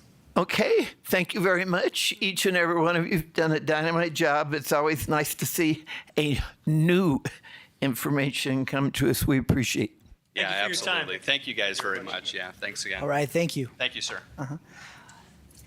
All right, next up, we have a for-profit. This is also something new, falls under our economic development for CDBG grants. And if you'd like to go ahead and introduce yourself to the committee. Hi. Thank you for waiting. We appreciate it. Listen, I'm like, how do I follow up a nonprofit with military and firemen? You're ready. I'm ready. My name is Shalise. I am one of the new faces here. I am the owner of House of Themes, and we are looking to create a permanent space. We started out with a pilot experience. We do immersive experiences that fuse both like movie quality production with technology. So our first pilot one was Holiday House that we had on North Cortez Street. And we had 7 different holiday themed rooms where we had people come in and they had a photo guide and we took all of their holiday photos. We had projection mapping. We had all sorts of really cool stuff in there. The next experience, that was our pilot, and the feedback was so great that we decided we wanted to make this a permanent situation. So we secured a permanent space off of North Cortez as well. It's in the old Country Bank building. And we're starting to build our new experience called Jungle House. And Jungle House is going to be one of many, many, many different experiences. So there's 3 things that the House of Themes and Jungle House in particular is going to do. The first thing is there's a lot of students that are coming out of college that are design and tech focused, and they oftentimes leave Prescott because there are very limited opportunities here. The first thing that I've already started underway right now is starting to look at partnerships with Yavapai College and Prescott College, and even the Launchpad, and to start getting some of these teen seniors involved as well, because we're going to be having cutting edge technology like projection mapping and AR, augmented reality, and virtual reality. So it would be great if we can keep some of that talent here in our community. The second thing is I already started partnering with different influencers all across the state of Arizona for social media. And I really want to make House of Themes a magnetic hub for tourism, which ultimately will help our economic development and the downtown art galleries and restaurants and businesses. The third, and for me, it's the most important thing, when I saw Holiday House, watching people come in, families with teens, adult children, grandparents, great-grandparents, for them to come together and create memories and connections, and they connected with strangers that were in the same experience with them, it created something magical. And I think that that is something that we do not really have in this community, or if we do, it's in very limited capacity. I'm a mama of 4, so I'm always looking I have teen daughters and little babies, so I'm always looking for things that all of us can do together. Within a 100-mile radius, there is nothing like this, and even the things that have the technology that I'm talking about in Phoenix, for example, it's all 21 and up. It's not geared toward family and creating connections between loved ones of all ages. So those are the 3 things. And then Michael, the next slide. Yeah. This is just some of, I wanted to do a video, but Michael was like, I don't think that it's gonna work. So these are just, I watched some grown people come in and just completely melt and turn into like little kids all over again. It was amazing. It was so much fun to be able to be a part of this. Jungle House, for this particular project, is going to be, we have 7,000 square feet that we are transforming into a jungle. We have 7 different interactive art installations, essentially. And we are tying together a storyline that includes augmented reality. So based on a quiz, you are going to get what your archetype is. And based on that archetype is how you're going to experience Jungle House. So nobody's journey is really going to be the same. So we're going to use augmented reality, so AR with our phones. And then we also have projection mapping. so it's gonna, I don't know if you guys have ever seen the Van Gogh exhibit. That is projection mapping, so it's amazing. And so we're partnering with a technology firm from Las Vegas, and they specialize in completely transforming the space that you're in. So the funds that we are requesting are to help us secure commercial grade projectors. With commercial grade projectors, we're able to consistently swap out the content. So that allows us to have minimal downtime in between experiences. So as long as we have the content developed with college students, different designers, then we're able to swap out every single experience and just transform the space and transport people to different worlds really quickly.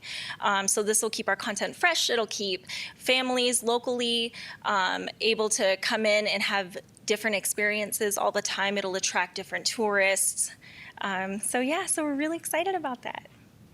Michael told me keep it 5 minutes. So Yes, you did great. thanks. It's 30 minutes, so I bet you could go 7 or 10. If you have a little bit more, if you read through it a bit, you could. I have a question. Yes. This is your first time to CDBG, Yes. and so you haven't had any funding. You also Oh, the microphone. haven't had any other federal funding. Correct. So this is your first endeavor. Is this, and you did state for low and moderate income, but is this anywhere a profit type of business? It is a profit business. All It is I think we might be the only one on the agenda today. But we, of course, we support all of the nonprofits here. We supported the Launchpad, and we're really looking to create connections, not only with people who can afford tickets, but with people who need it the most, who need connection the most. And oftentimes that is in our youth or low-income houses. And we plan on doing that by partnering with all different schools and just giving away tickets. And that's what we're going to do. If I could state something, this is something that is different. It falls under economic development and CDBG. And actually 2 categories I had to make sure.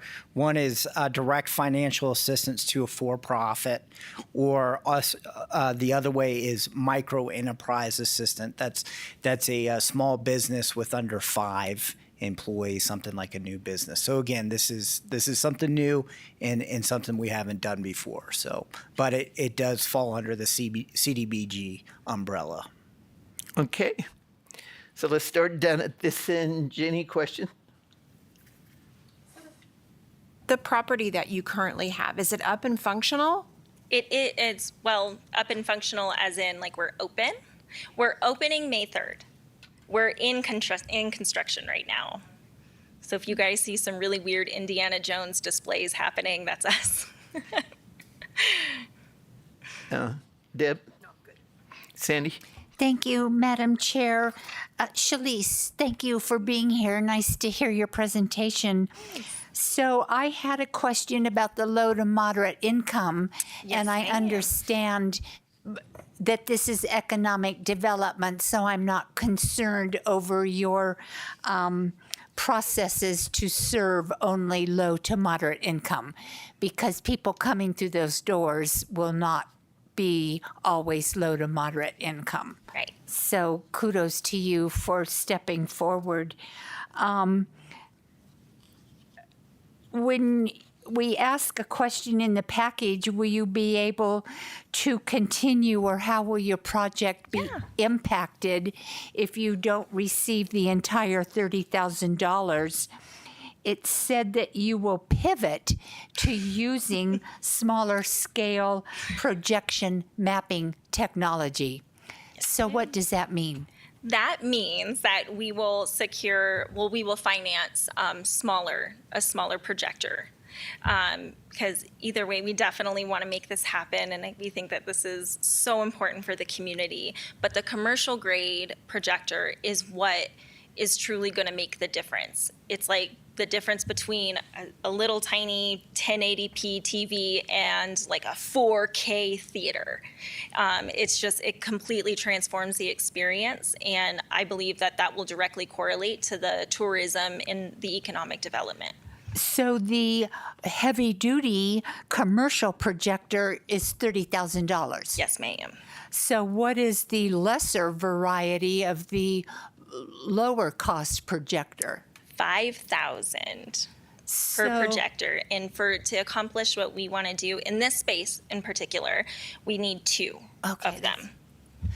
Do you think having the lower projection of the projectors, is that going to take away from somebody's experience and they're not going to be happy with what they just saw happen? So there's two different things. So the answer to that is that it depends. So if we get the lower grade quality, it's limited to what we can do in terms of what the experience is like. So with the lower grade, we're able to project on a wall. We could, for this example, for Jungle House, it would be, we could have the waterfalls. It would look okay from a distance. It would look realistic. However, if we wanted to change out that experience and say, for example, so this used to be an old bank, right? There's a couple of vaults in there.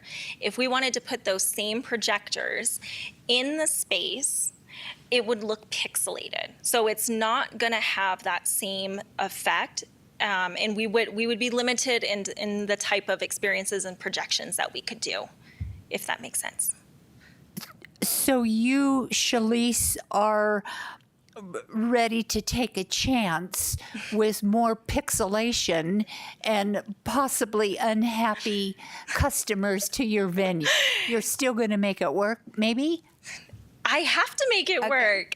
So like I always joke that because I've been in marketing and I've owned businesses now for 14 years, and I always joke that nothing ever goes right. I have to be the queen of the pivot. So if this doesn't work, then we're just gonna pivot and make it work. So that's what we do. I think that's perfect. I'm going to start pivoting in my daily life. Thank you. You have to, then you won't be disappointed. Deb. John? All right. Thanks, Shalise. Thanks for being here. Can you just share with us how many visitors or guests you did have at the Holiday House? We had 1,500. And 60% of them, 61 and something percent, were from out of town. They were out of town. All of them asked me, they said, when's the next one? And why is this here? Why isn't this down in the valley? And I told them, because I love this community. This is where I want to be. And this is where it's needed. Got it. Thank you. So 60% you said, right? Or 61%? 61 okay. and like 0.4%. Got it. And that was just out of curiosity, that was marketed globally to here and to the valley. That was the turnout? Yeah, it was marketed primarily. First, it was just here, and then I thought, well, this is Christmas City, right? So we should probably expand it. So when I expanded it, it drove a lot of people here. Got it. From Snowflake, I'm not sure where Snowflake is. That was also another random It was metric random. in the They were data. like, we drove in from Snowflake. I was like, I have That's no funny. idea where that is. And then just so we understand a little bit, I mean, this is a very unique business plan, right? I mean, Yeah. very unique business, which is cool. Yeah. Can you explain how does the business function? Are you making your revenue based on essentially like events that you put together? It takes you probably months of production, design, blah, blah, blah, and then you just release it and then get all these guests, or can you speak to that a little bit? Yeah, that's actually great. So because this was our pilot one, we said, okay, we gotta diversify our revenues, because if we're gonna have these gaps in between these experiences, we need to have something that allows us to be sustainable. So we pivoted our strategy and we decided to add on like interactive art installation. So our first, one of our next jobs is going to be working with like Fane's Signature Group to bring a Dia de los Muertos installation to the shopping district. So we're adding like a B2B component where we create these different experiences for other businesses, entities, chambers of commerce, and communities, and we bring those to those communities as well. So that's one. And then yes, then we have our ticketed events. I'm saying that this is our hub, our flagship. So that kind of keeps us going. And then we have our private events for section of this business. Gotcha. Thank you. And you said you were looking to open up this building May, Yes. right? So is that going to open up with kind of a ticketed event type deal, so that you're kind of like, okay, you're priming it for something in May, essentially? Yes. Okay. Yes. And then last thing, you mentioned collaborations with colleges, Yes. right? And then getting some talent, getting folks, college students out that are looking for, I wholeheartedly agree with you that there's not that much opportunity for that sector, if you will, on the artistic side, graphic design, the production side. So can you speak a little bit more about what those collaborations look like? I mean, I'm sure a lot of it is just in the beginning stages, but can you talk about that a little bit? Yes. So with teens, we want to collaborate with the Launchpad for Project Launch. I've already talked to Courtney about that.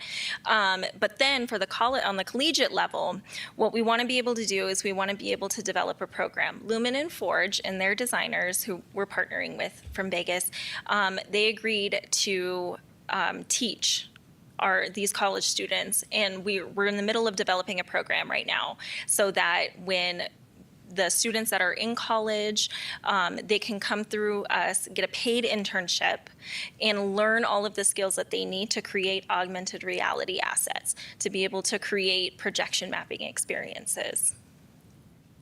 Perfect. So it's in Thank the you. infancy stages, but it's coming. No, for sure. Yeah. But that's good to hear that there's already some connection there with the community, like, at the collegiate level. So that's good to hear. Yes. That's it for me, Marianne. Thank you. Thanks, Shalise. Appreciate your time. Thank you.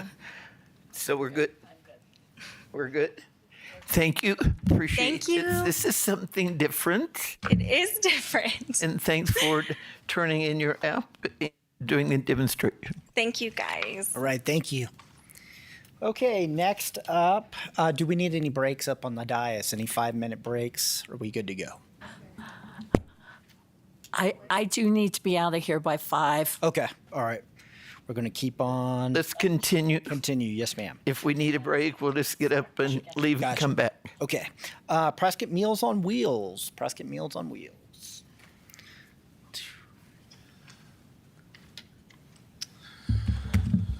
Good afternoon. My name is Neil Sneller, and I'm the Executive Director with Prescott Meals on Wheels. And I'm joined by Gail Jackson, who helped with our application and is a board member on the Prescott Meals on Wheels board. And first of all, thank you to the City of Prescott for providing us a venue. Without a venue, Meals on Wheels could not exist in the form that we exist with that city support. And so thank you to the city and all the citizens that do help support us. I've been at Meals on Wheels for 9 months, and we did not have a vision when I first came on board. So we got together and had a board retreat and decided, what is our vision? What is it that we are trying to accomplish? And that is simply to live in a community without hunger, isolation, or loneliness. And every day we accomplish just a little bit of that with over 210 volunteers, serving over 370 active clients currently, and a paid staff of 12. Each year, we spend over $300,000 alone on food costs. And as many of you know, there's record demand for all social services. And so for the first time in our 51-year history, we actually had to take a wait list because we were getting overwhelmed with demand. I'm proud to report after about a 4 or 5 month wait list, we're able to whittle that down where now we can accept a new client immediately. And no client is ever turned away for the inability to pay. That's something that we pride ourselves on, and we have the donorship to help support and subsidize those meals. And it's a very unique proposition that we're offering folks in the community that regardless of one's ability to pay, we are going to continue to show up and deliver a meal every day until the end of life. And to me, that's the greatest commitment that we can have to the community. And for many of our folks, they'll receive meals until the end of their life because their situation hasn't drastically improved. And we're rising to this challenge as a board of directors, as a staff, and as a volunteer. We know that demand is never going to go down, and we're continuing to look at capital campaigns, look at creative ways that we can really grow our impact in this community. You can go to the next slide, Michael. Thank you. So you can see on the far left side, that is our freezer where we store meals, and there's a picture of one of our meals in the center. And we are at max capacity with storage. And so in our application, we reference using some of this money for a big freezer space, a chest freezer, where we can keep more meals on hand. And we're more than just a meal. It is really about that connection to the community and those folks who are most vulnerable in our community feeling a part of our community. And that socialization is truly the most important part of what we do deliver. I can go to the next slide. And here's a picture of our dining room where we offer, folks can come in and enjoy a low-cost meal. And again, no one is ever turned away if they cannot afford the $6. We invite them right in, and we serve many people every day in our dining room. And so this money will help us continue to do a direct charitable good. As that demand continues to rise, we're just looking at all avenues of partnerships and funding to help us continue to reach our vision. Okay, I'm going to start if I can. Neil, 17.5 is what you're looking at. That is a commercial freezer? So it would be like a 6 foot. What we'll do is in our dining room, we're just going to have like big chest freezers, and they run anywhere from $2,000 to $3,000. And ideally, we would like to have several, and then we would use some of the money to help offset some of our food costs. But because you are a 501c3, you have to meet certain mandates on this. And I mean, a lot of people might think, gee, that's a lot of money for a freezer, but there's a reason. There is. We, again, are just continuing to grow our capacity. We've reached our physical limitation with our building, and we know a capital campaign, it's going to take years for us to develop that. And so this is just an immediate Band-Aid to help us expand our capacity. Next, let's start Janie. No, I'm good. Deborah. Madam Chair, just one comment. Neil, it's a crying shame that Sears is closed and Madam Chairman couldn't get you a freezer. Sandy. Thank you, Madam Chair. Neil, it's nice to see you. Thank you for being here, Ms. Jackson, as well. For clarification, the requested amount of $17.5 is not just for the freezer. The way I read it, it's freezer $2,500 and food and supplies $15,000. That's correct, and that was my mistake, and I misspoke there. Yes, so the freezer's the tangible thing. The food costs is just an ongoing thing that like I said, we spend over $300,000 on food alone, and so that would help us continue to serve those most vulnerable in our community. So I took $300,000 and divided it by 12. That's $25,000 a month on food. Correct. And I had no idea that you could go to Meals on Wheels and dine in. Yes, you should come by. I will be by. I mean, is there a limit on how many nights a week I can drop in? Monday through Friday. And it is lunch only. Oh, it's lunch. It is. I can't. Okay, I'm going to have to figure something out. Neil, I have one more question. On the year end, June 30th of 2023, it says that you have net assets of the year of almost $4 million. That is correct. So we're an investable organization. We have a windfall gift policy as a board that we have been very fortunate with a couple large gifts, estate gifts, and our board has decided not to spend that money.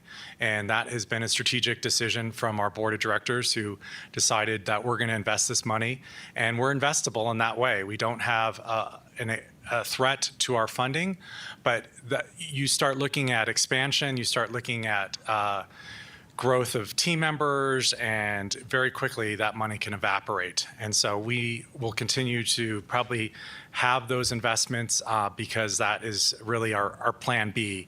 And we do receive federal funding, and if the Older Americans Act does not get reapproved, we might lose $300,000 of our funding through NACOG.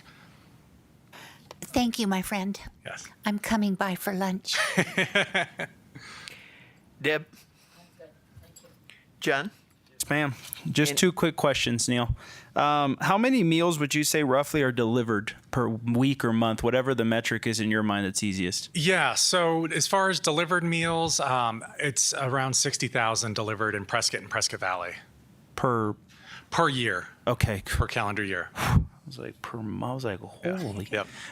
Okay, so 60,000 or so for the year. And then you've mentioned physical space of storage is depleted. Yes. How many meals are fitting in that freezer now? I mean, how much more are you looking to essentially expand on storage? We want to serve, right now, we just wrapped up an 18-month strategic plan, and we have a goal of serving at least 700 clients. And right now we're about 370.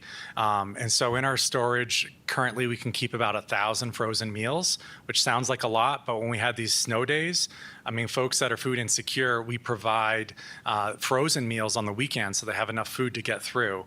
So one person can easily get 3 or 4 meals in addition to the extra meals. So it, and the demand is there. You know, we know that the phone just keeps ringing and we're not doing any sort of outreach. And if we had more resources, we could do more outreach and we would continue to get the demand. Gotcha. Okay. Thank you. That's all I have. And I appreciate all the work you guys do. Honestly, I think it's mind-boggling to think of food insecurities and what that would mean as far as a personal weight on somebody, especially, you know, like a snowstorm or like something where you just don't have the ability to get out and you're food insecure. So that's some wonderful work you folks do, and I appreciate it. Thank you. Neil, I'm going to ask again, give your address, who you share the building with. Yes, absolutely. And the city owns that building. Correct. And at the very end, explain to Mrs. Griffith what's going to cost her to come and have lunch. Well, so we are located at the Rollie P. Simmons Community Center, which houses 2 organizations, The Center, which provides life enrichment activities and all sorts of different events and activities for seniors, and then rentable space. Kathy and I have become really good friends and working closely together because our missions are really closely aligned in that we're serving our community. And so we're off of Rosser, 1280 Rosser Street. And so it is $6 for a lunch meal. And we serve lunch Monday through Friday, 11:30 to 12:45. So everyone is invited to come, and I would love to give you a tour of our place. Thank you. Appreciate the presentation. Thank you.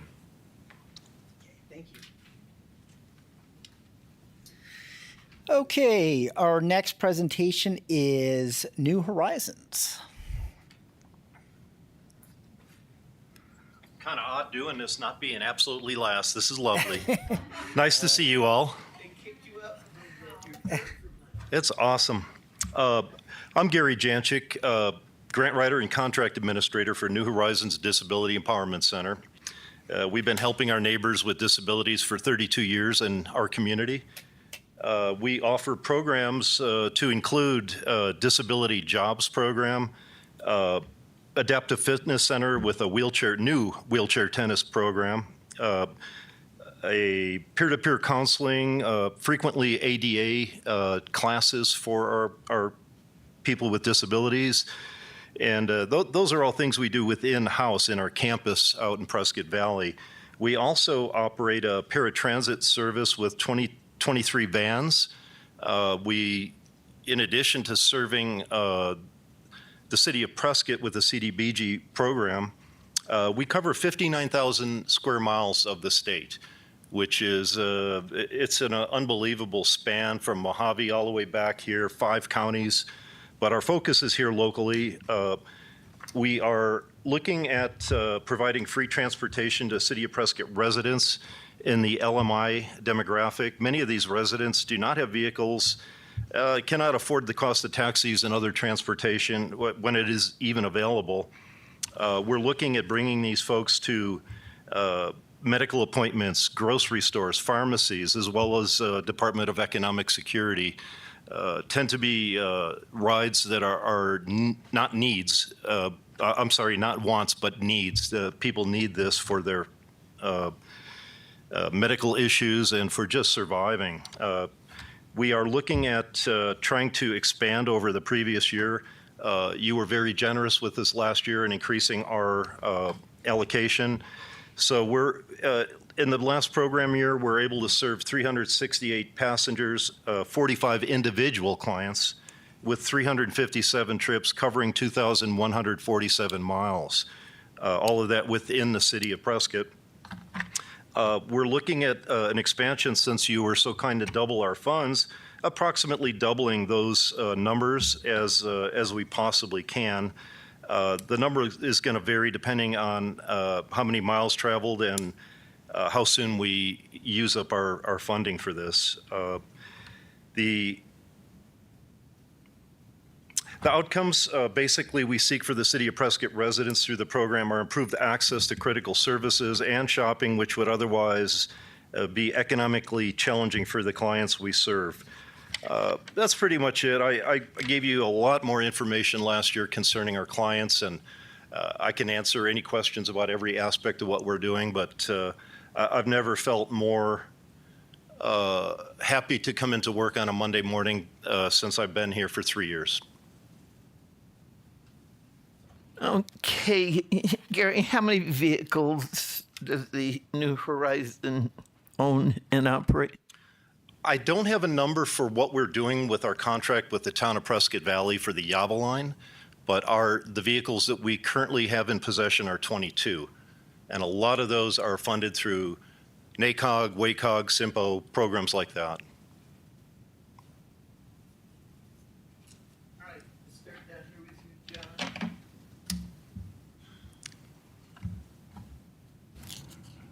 I think I'm good. You're good? Yeah. Deb Savini. Thank you, Mr. Janik. It's nice to see you. On the application, it says, how will your organization's project be impacted if CDBG funds are not awarded?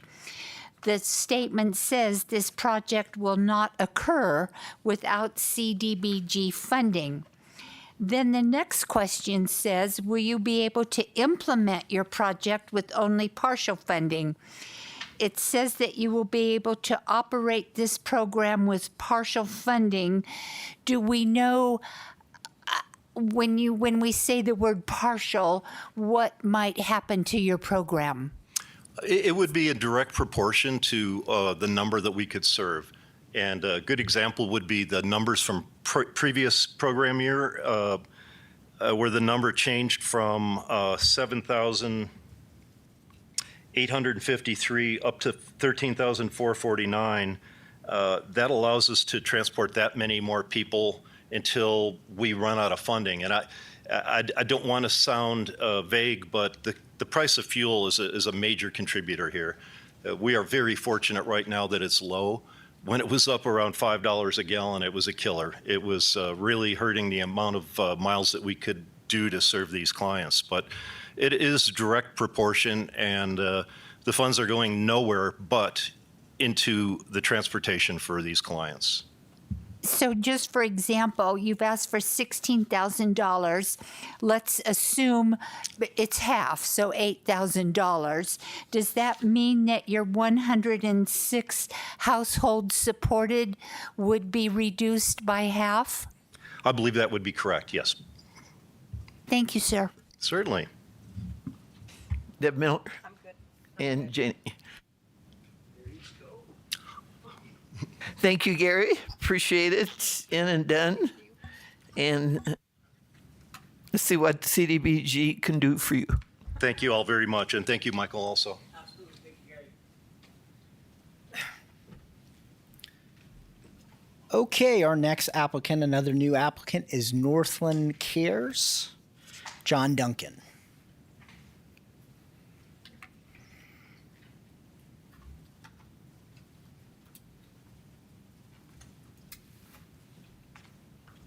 how many of the slides was? Oh, I did. I'll show you. Okay.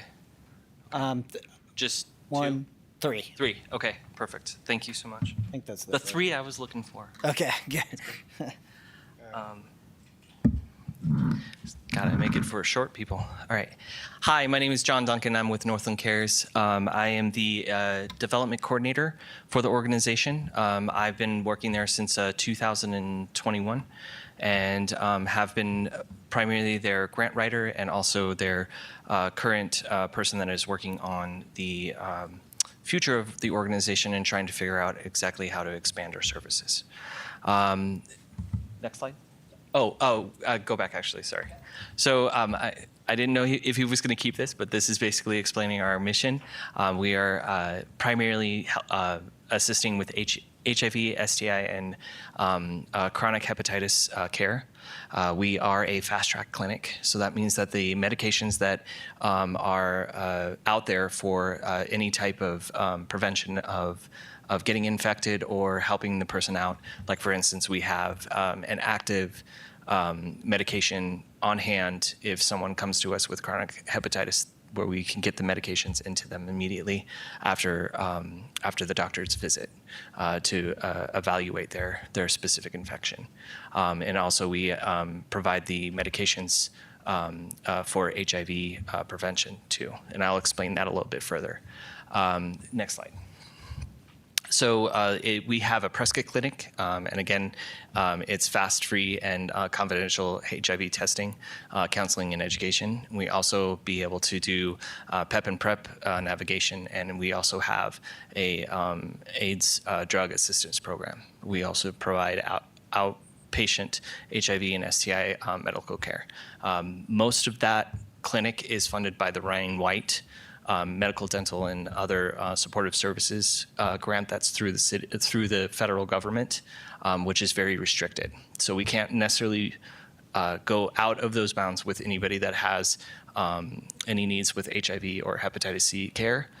So it limits what we're capable of doing for the greater Prescott community, but it still serves a specific community that is dealing with being HIV or infected with HIV and also AIDS. And we also have a housing opportunity for, which we say is HOPWA, which is standing for Housing Opportunity for Persons with AIDS or HIV.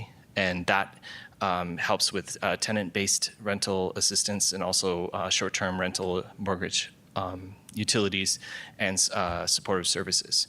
Next slide. So I just wanted to basically, now you know what the clinic does and what services we're able to provide through the income that we end up getting through the federal government, through the Ryan White and the HOPWA. We currently are asking the CDBG grant expansion to have an expansion onto our programming, which provides free HIV testing.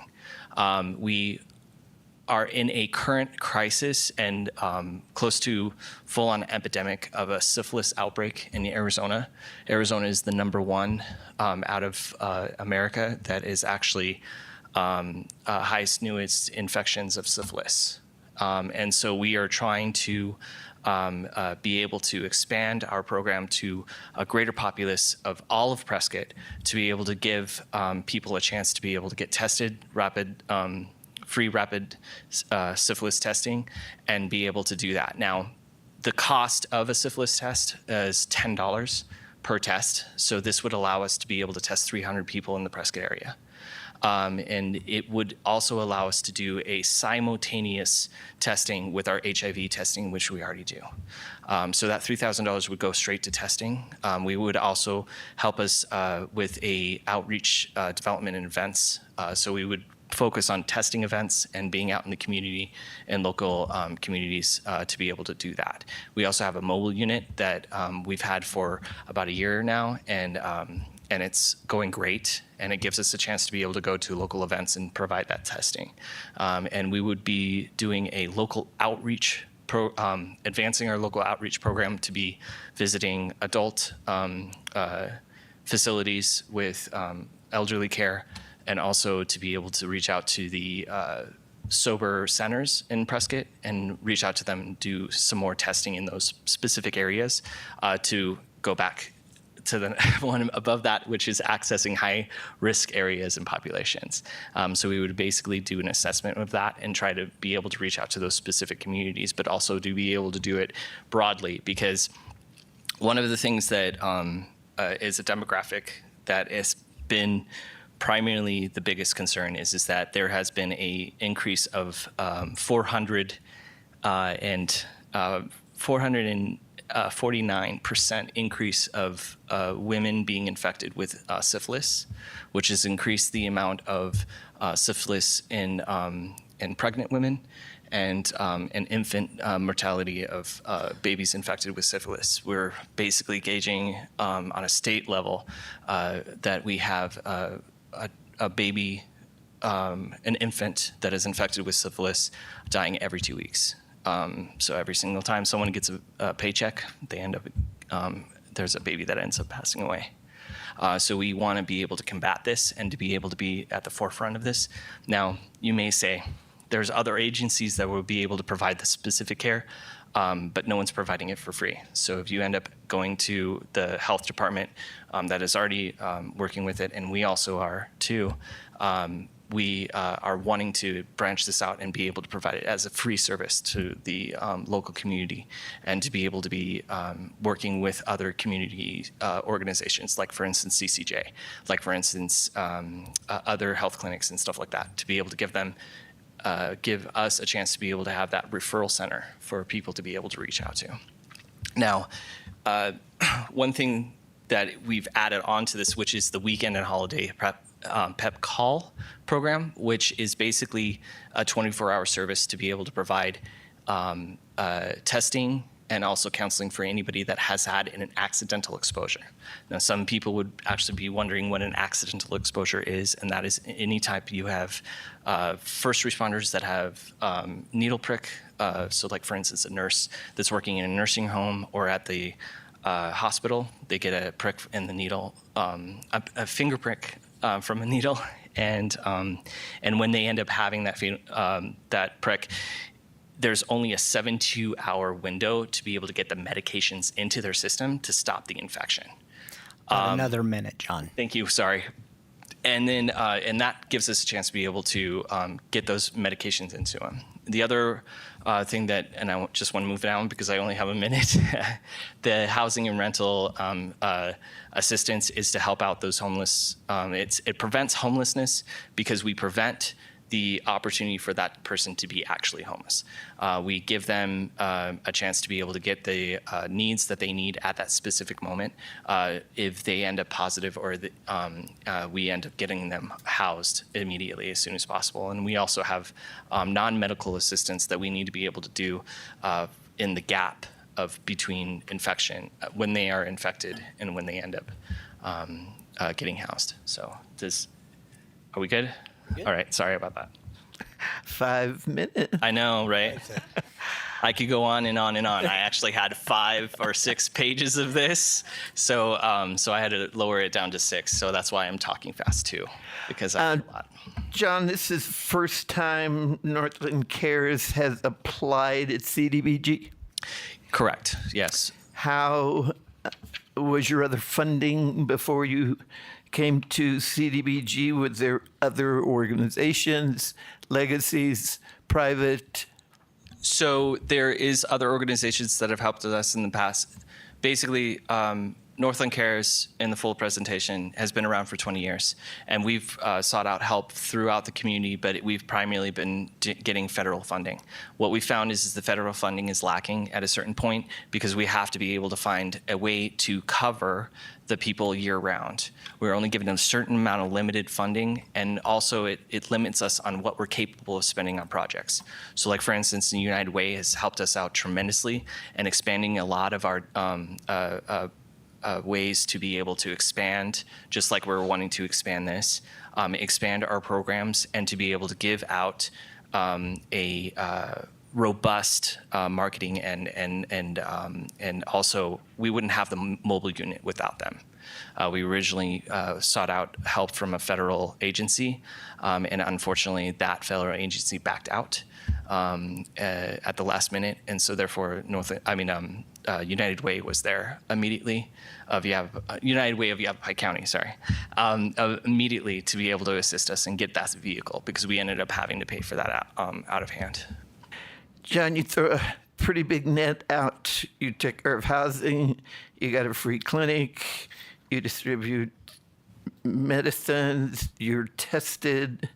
I mean, that's a lot on your plate. It is. But when you're talking about, is that the question? When you're talking about actually providing services that are capable of getting someone healthier, you have to see a holistic solution for that specific person. You're talking about housing, you're talking about health, you're talking about dental, you're talking about vision. Because you're asking someone to take medications on a daily basis.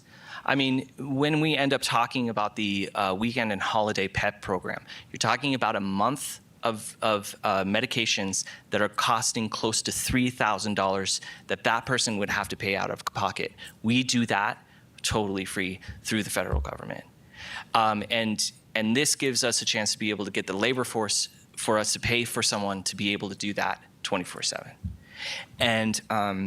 And so back to holistic care, it gives a chance to be able to have 100% focus on getting that person elevated back to a normalcy in life. Because when someone is infected with HIV, hepatitis C, or even syphilis, you're talking about a lot of specific things that go through their mind mentally that they are unprepared for. And it gives them a chance to be able to center themselves and gives them a chance to be able to come back to somewhat of normalcy so that they can focus to be healthier. And that gets them back into the workforce, that gets them a productive member of society, and it gets them to a way of being normal. John, questions? Yes, I have 2 questions for you, John. So these services are offered throughout Yavapai County, Quad Correct. Cities. Where's your market or your area? Sorry. So yes, if we can go back to the first slide. So I'm sorry, the second slide. That office is primarily in Prescott, but we also offer all services throughout Yavapai County. So the reason that we wanted to do the mobile unit was so that we could be able to be all of Yavapai County services for this specific need and niche. As much as everything says under Prescott Clinic, we also have a Cottonwood Clinic that does the same thing. And we would love for us to be able to do all of our service throughout all of Yavapai County, and we can, but we are unfortunately limited by the resources of one clinic in Prescott and one clinic in Cottonwood. We have people coming from Show Low, we have people coming from Flagstaff, we have people coming from across the state to be able to get our services. Gotcha. The other thing is that the housing is a little bit different. So the HOPA grant actually covers about, 4 counties. So we provide housing for 4 different counties of northern Arizona and that are capable of seeking out these services. So you're talking about the reservations, you're talking about a whole bunch of different area that is more expansive because of that specific grant. Gotcha. So is this funding that's being requested going to be specifically used for Prescott area services and for residents here, or Correct. Can you speak to that a little bit? Yes. So this is part of a more expansive. So like for instance, when filling out the grant, can you go back to the forward? Sorry, it's weird not having control over my own slides. I have control. I know, right? When you end up actually having the specific program, it's actually $20,000. So we are only asking for $10,000 to be able to cover the specific things that can affect Prescott. So that's 300 tests for Prescott testing. It's going to give us a chance to be able to help out with the events in Prescott and local outreach in Prescott with the hospitals, both in Prescott Valley and Prescott. Because in actuality, if you're talking about, Yavapai Regional Medical Center, I mean, you're talking about there's a birthing unit in PV. So we have to be able to service that, but it still is affecting people that live inside of Prescott city limits. Gotcha. Thank you for clarifying that. That's just important for us to know. Obviously, whatever funding is, granted from this committee is where it's going to be used in. So essentially, this 5-month testing, 5 monthly testing, 15 quarterly. Essentially, what this funding is laying out to be for, you're saying is going to be used for Prescott. Correct. area I mean, services. we're actually, I'm honestly wanting to say that there's probably one, maybe even 2 a quarter events that we do outside of Prescott. We are trying to expand that. But as of right now, that only lowers it to 13 events that we only do in Prescott. And that's,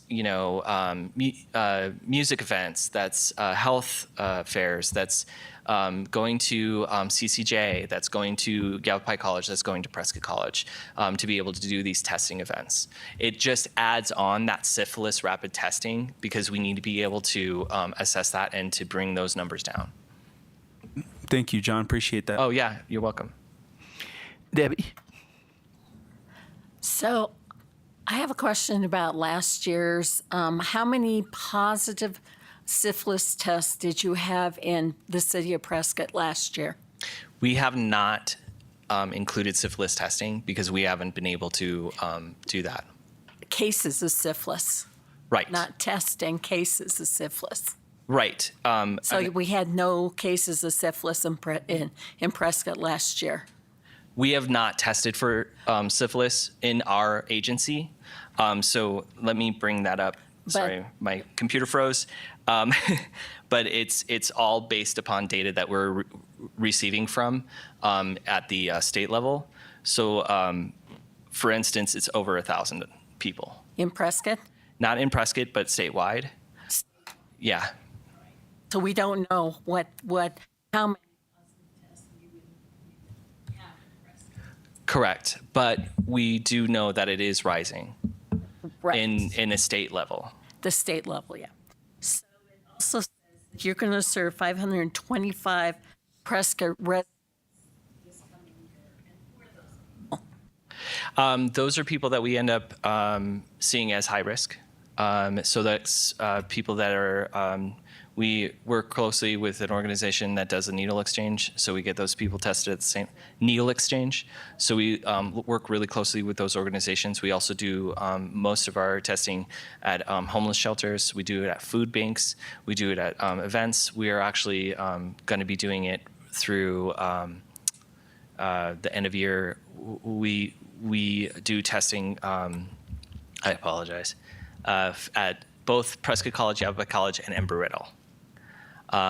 So we see a broad sense of where we see it and how we were able to do it.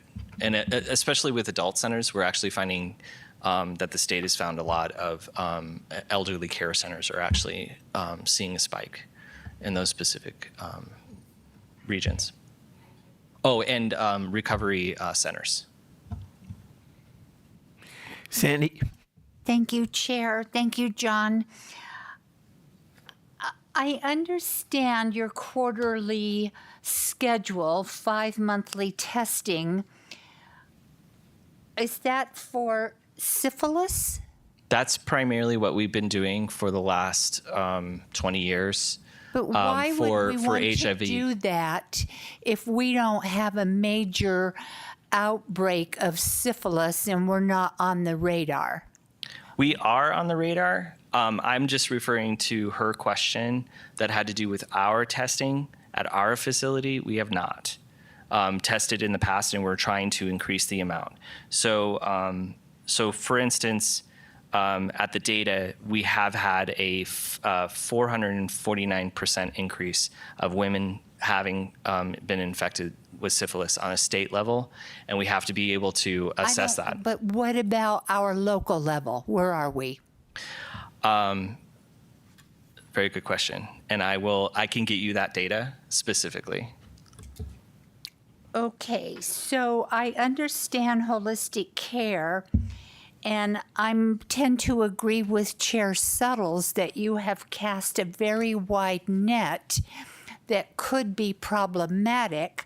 I don't understand the housing rental assistance, and why not leave that up to others?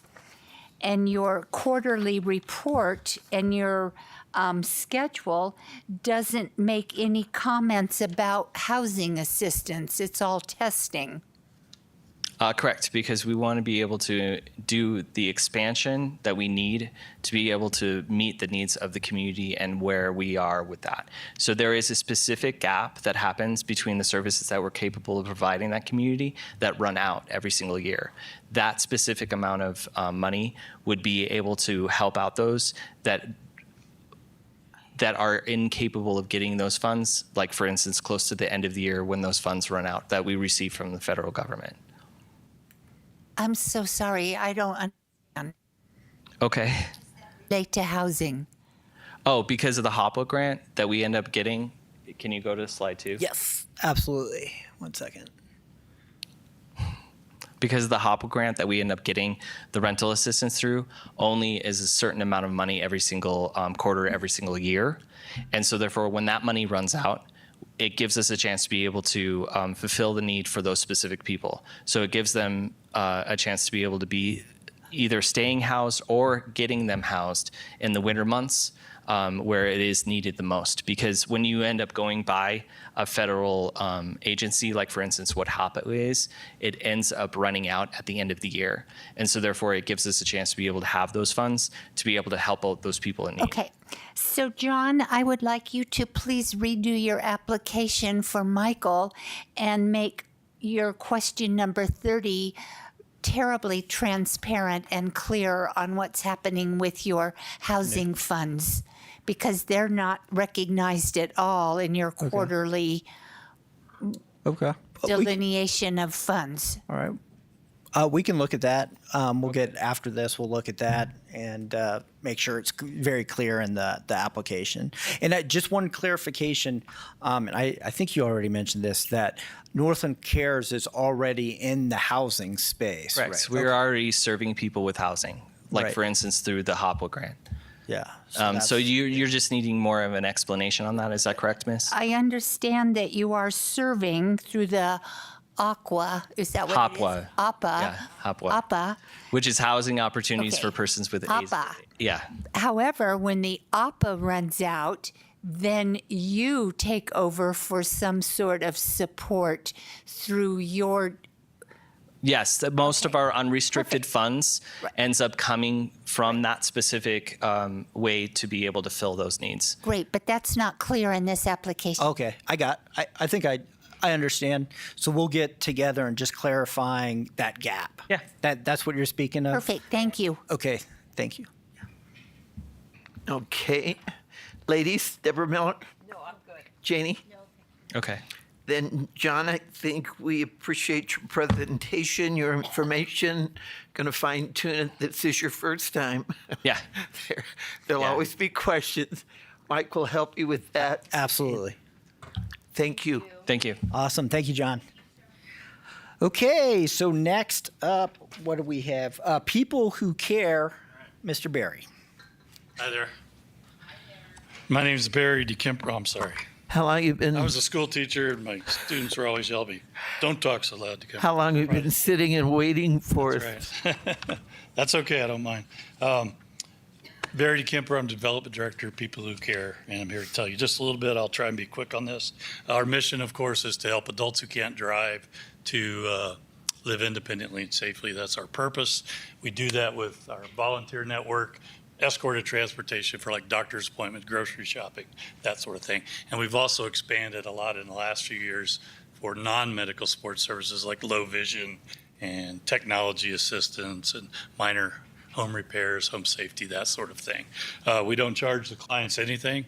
We do it through our network of volunteers. We serve the entire Quad Cities.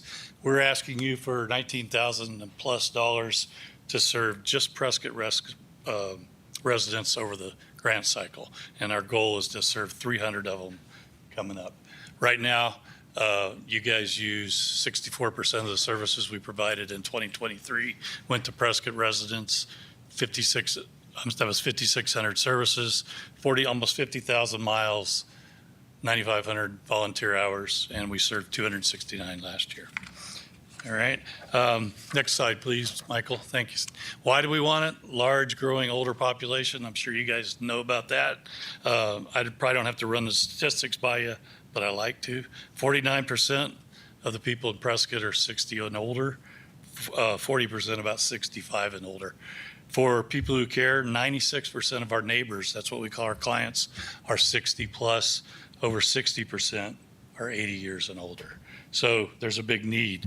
Older adults more likely not to be able to drive because they're getting older, coordination problems, vision loss, that sort of thing. So there's a big demand.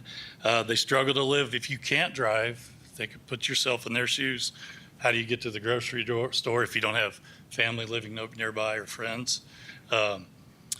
And 77% of our folks live alone. But how do you get to the grocery store to shop? How do you get to your doctor's appointment? How do you pick up prescriptions? That sort of thing. How do you get all the services that you need to live independently? Older adults, of course, as we know, are more susceptible to those diseases, heart disease, diabetes, dementias, arthritis. And someone had mentioned a few speakers back about the isolation that comes with living alone by yourself, leads to loneliness, and in severe cases, depression, that sort of thing. And that's a big part of it as well. A lot of them will live on fixed incomes. I included the graphic at the risk of using up my time, but I wanted to show you how the population over the next, 20, 60, 70 years is that 36 years away. If you look how in 1960 it was a nice narrow pillar. The older crowd was kind of winnowed down there. But now, and it's a good thing, of course, people are living longer, but it's a pillar now. And it's going to double. I wrote it down here from 58 million 60 and older in 2022 to 82 million in 2050. 47% increase. 2050 is not very far off for most of us anyway. All right. Last slide, Michael. Thank you.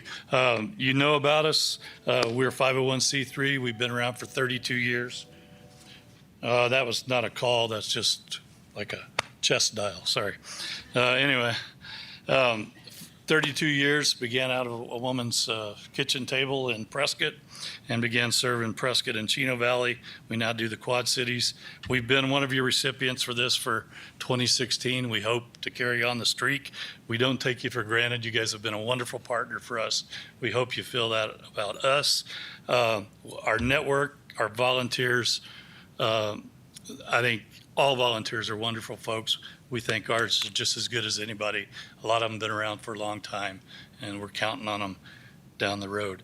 And last thing, real quick, this critical and growing need for services for older folks. Because of the growing population that I pointed out earlier, I think it's going to be over the next 20 years, over the next 20, 25 years, it's going to be an all hands on deck approach that we're going to need. The kinds of services that People Who Care does, the kinds of services for older folks to provide shelter, issues, transportation, housing, just economic security in general is going to be more difficult. And we know the limitations here in Prescott as far as public transportation. Housing's very expensive. It's a beautiful place. I love it here, but those sorts of things are standouts and really will affect folks who are growing older over the next few years. Can I finish with a quote real quick? Two Harvard researchers, they said this about the aging populations. What's fast becoming universal is that population aging is the most pervasive and dominant global demographic trend owing to declining fertility, increasing longevity, and the progression of large cohorts into old age. And so it's a little bit wordy, but I think it's really kind of a clarion call for the kind of action folks need to take. And I hope you will help us answer that call over the next year at least. So, and I'm ready for questions, I hope. Easy ones. Barry, with People Who Care, we just had a presentation from New Horizon, who does disability wheelchairs and such Do you do any of that with people who care? We don't, well, not disability, no wheelchairs, that sort of thing. And there's a place for them, there's a place for us and everything, but we don't overlap in that regard. We don't transport people who are in a wheelchair. They have to be able to get into a vehicle. You know, we can, hold an elbow, that sort of thing, but we're not going to carry or anything like that. Yeah. Okay. Right, John? Although, I'm sorry, we would transport someone maybe who was low vision, hard of hearing, that sort of disability, though. Physical disability. That's talking more about equipment, walkers, chairs. Yeah. John? Yeah, just a couple things here, Barry. So on the couple questions I just had. So on the non-medical support, right? So you need folks ambulatory essentially for the most part, correct? Yes. That are able to be self-sufficient in that case. A little help here and there, but oxygen, no oxygen that you guys, folks that have it.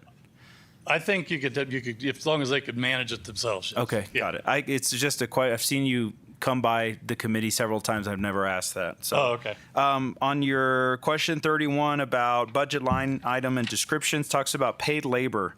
Yep.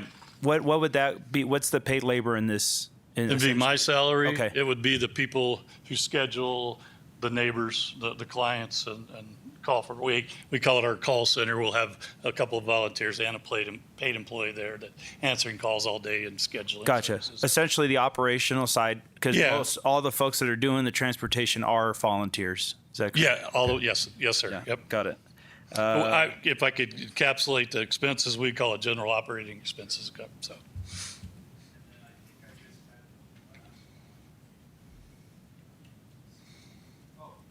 So given that chart that you showed just a little bit ago, right, this column and of the older population and those folks. Yeah.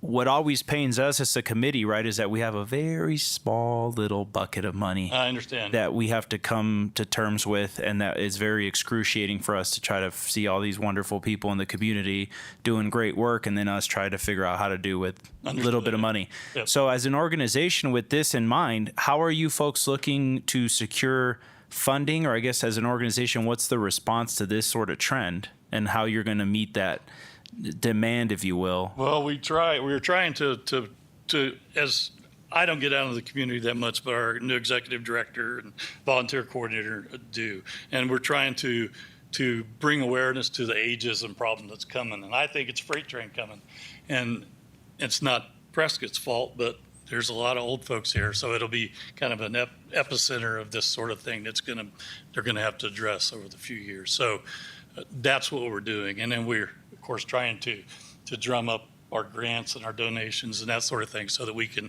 do our part to help alleviate that problem as it comes. I'm sure I can find it here on the financial statements or whatnot, but what's the biggest source of funding for you folks now? Would you say? Arizona Department of Transportation. Oh, you mean single grant?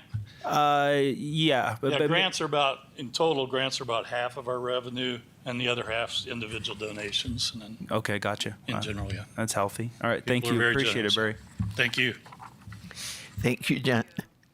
Deb Savawini. Thanks. Sandy Griffin.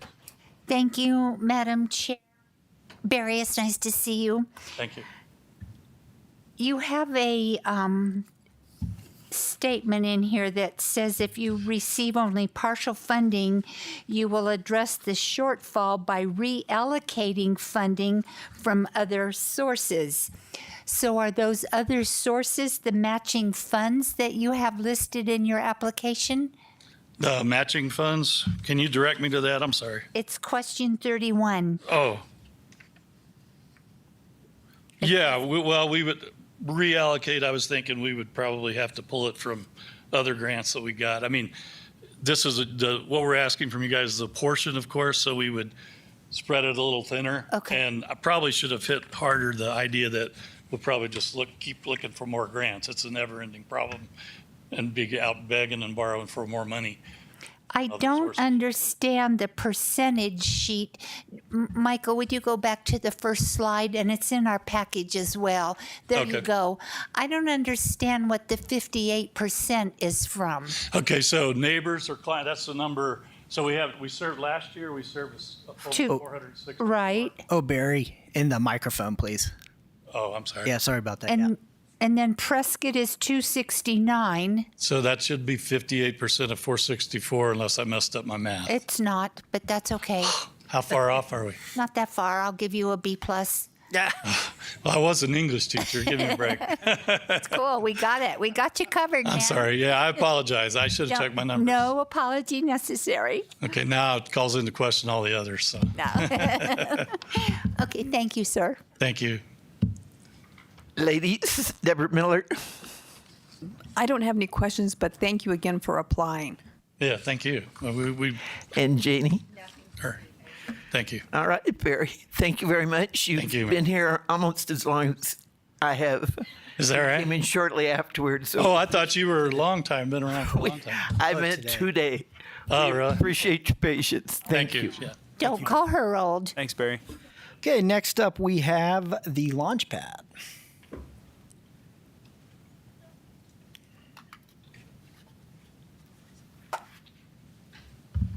Okay, Awesome.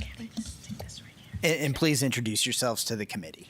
Hi, everyone. My name is Natalie Amadeo. I'm the Director of Youth Workforce Development and Leadership Programs at the Launchpad Teen Center.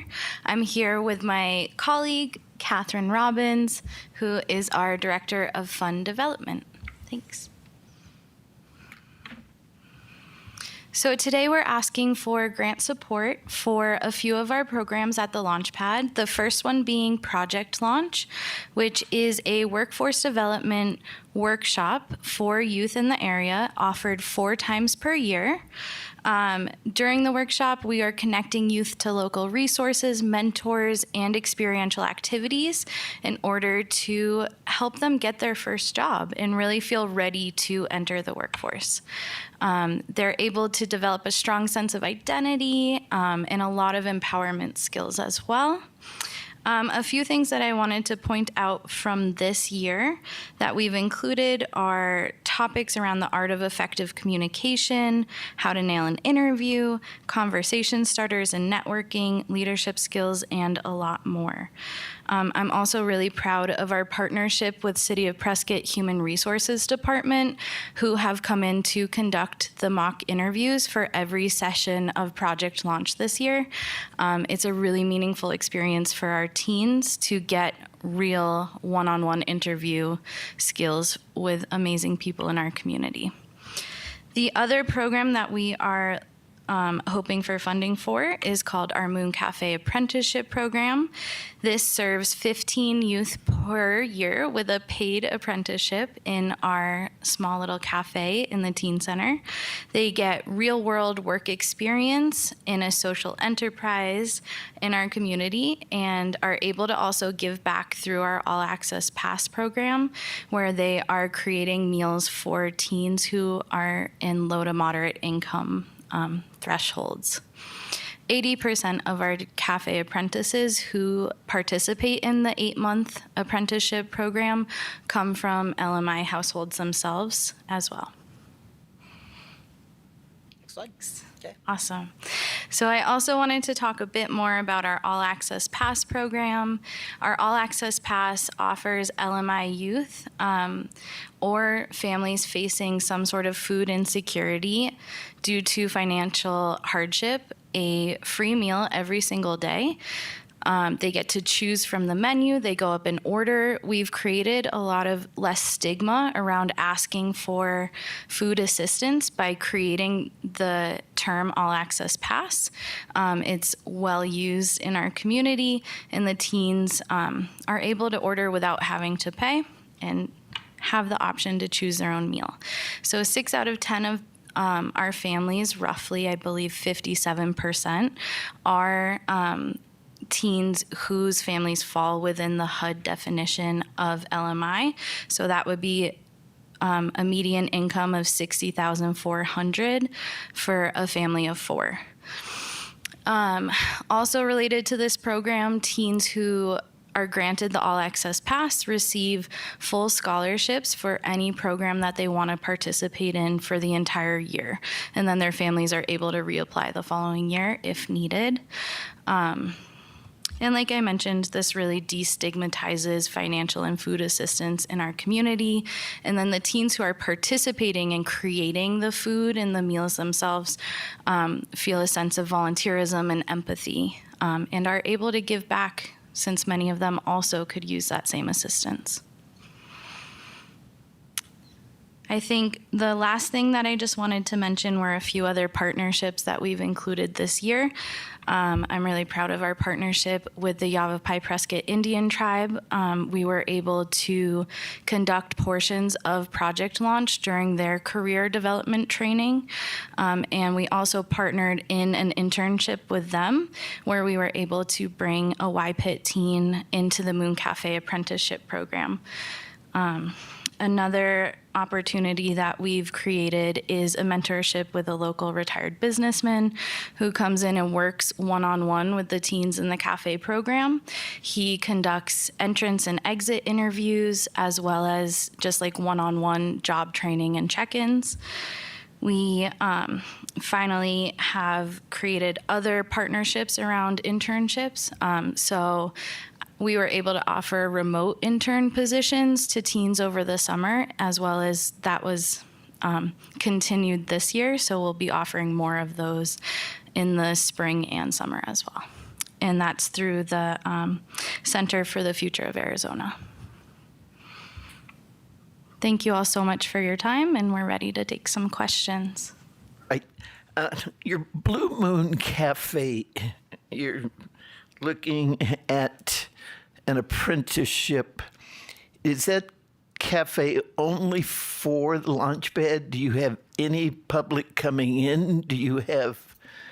Tell me who your clients are. Absolutely, I can answer that. We are open to the public. So we accept clients of all ages. We have our full certification. We have an adult manager on site. All of the teens go through the food handler certification and have their own cards when they participate in that program. And we're open to the public during the day. I will say we get a bit loud in the evening. So if you're looking for a quiet coffee spot, that might not be your choice. But yes, we're open to the public all day. And do you have a success rate that your apprentices go out into the community and go to work in a coffee shop, in a restaurant? Yeah. Absolutely. I would say by far the vast majority of teens that have finished the apprenticeship program have gone on to work often in the food service industry, but not necessarily. They've also found jobs elsewhere.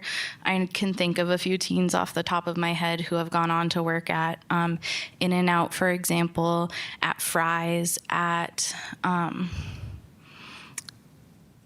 local establishments. Or can you? Yeah. One of our teens went on to work for an accounting firm. And then I know I just had a teen hired at the YMCA as well after the program. Board and brush. Yeah. All right. I'm finished, Janie. Thank you. Deborah Miller. Sandy.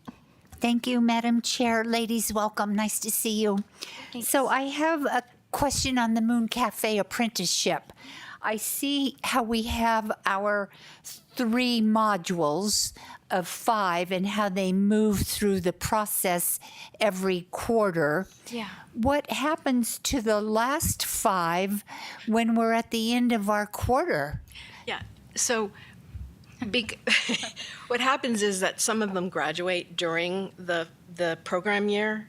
Others do not because of the staggering. So we'll have some youth who graduate from a previous year's cohort during the cohort year, and then 2 of the cohorts will graduate during the program year. So it's not all 5, 5, and 5. There's a lot of movement of these young adults through the cohort. Yeah, so last year was really truly our first year, and we graduated 20, as I recall, my numbers might be off slightly, but we graduated 21 teens. We had 23 who started the program. 2 of them dropped out during the program. We didn't actually graduate 23 teens. We had, or 21 teens. We had 21 teens move through the program in various stages. So we employed 21 teens during that program year, but not all of them graduated their 8-month cohort during that program year. Deb Savini. Thank you. John? Yeah, hi, ladies. You provided the 80% of LMI households for Moon Cafe, which is awesome for us to obviously understand that. Anything you could share on LMI stats for Project Launch and All Access? In a percentage, maybe? Well, oh, go ahead. So everyone who participates in All Access would meet the qualifications for LMI. And we have also partnered with like Skyview School. We're providing free lunches for any of their youth who meet the income requirements. So, and our goal is to move on to other schools too, especially those without a lunch program. As far as Project Launch, I believe we had the stats. I don't have stats for that, but I know 57% of our teens in general come from low to moderate income households. Got it. I would And say- would you? Yeah. Use that as the grade. Okay. Would you say that you're also defining the LMI based on kind of HUD standards, or is that internal, or? No, that Absolutely Okay. through HUD standards. You guys are Yeah. using that same thing? Okay, great. And I know in the past, when I've calculated, it was always in the 2/3 to 3/4 range for Project Launch participants. for Okay, each got of it. the That's sessions. helpful. Awesome. Yeah. Thank you. And my last question is, so obviously you're only requesting, gosh, I think the math was like 3% is the CDBG request based on all the funding that actually keeps the machine humming along for you folks for all these programs.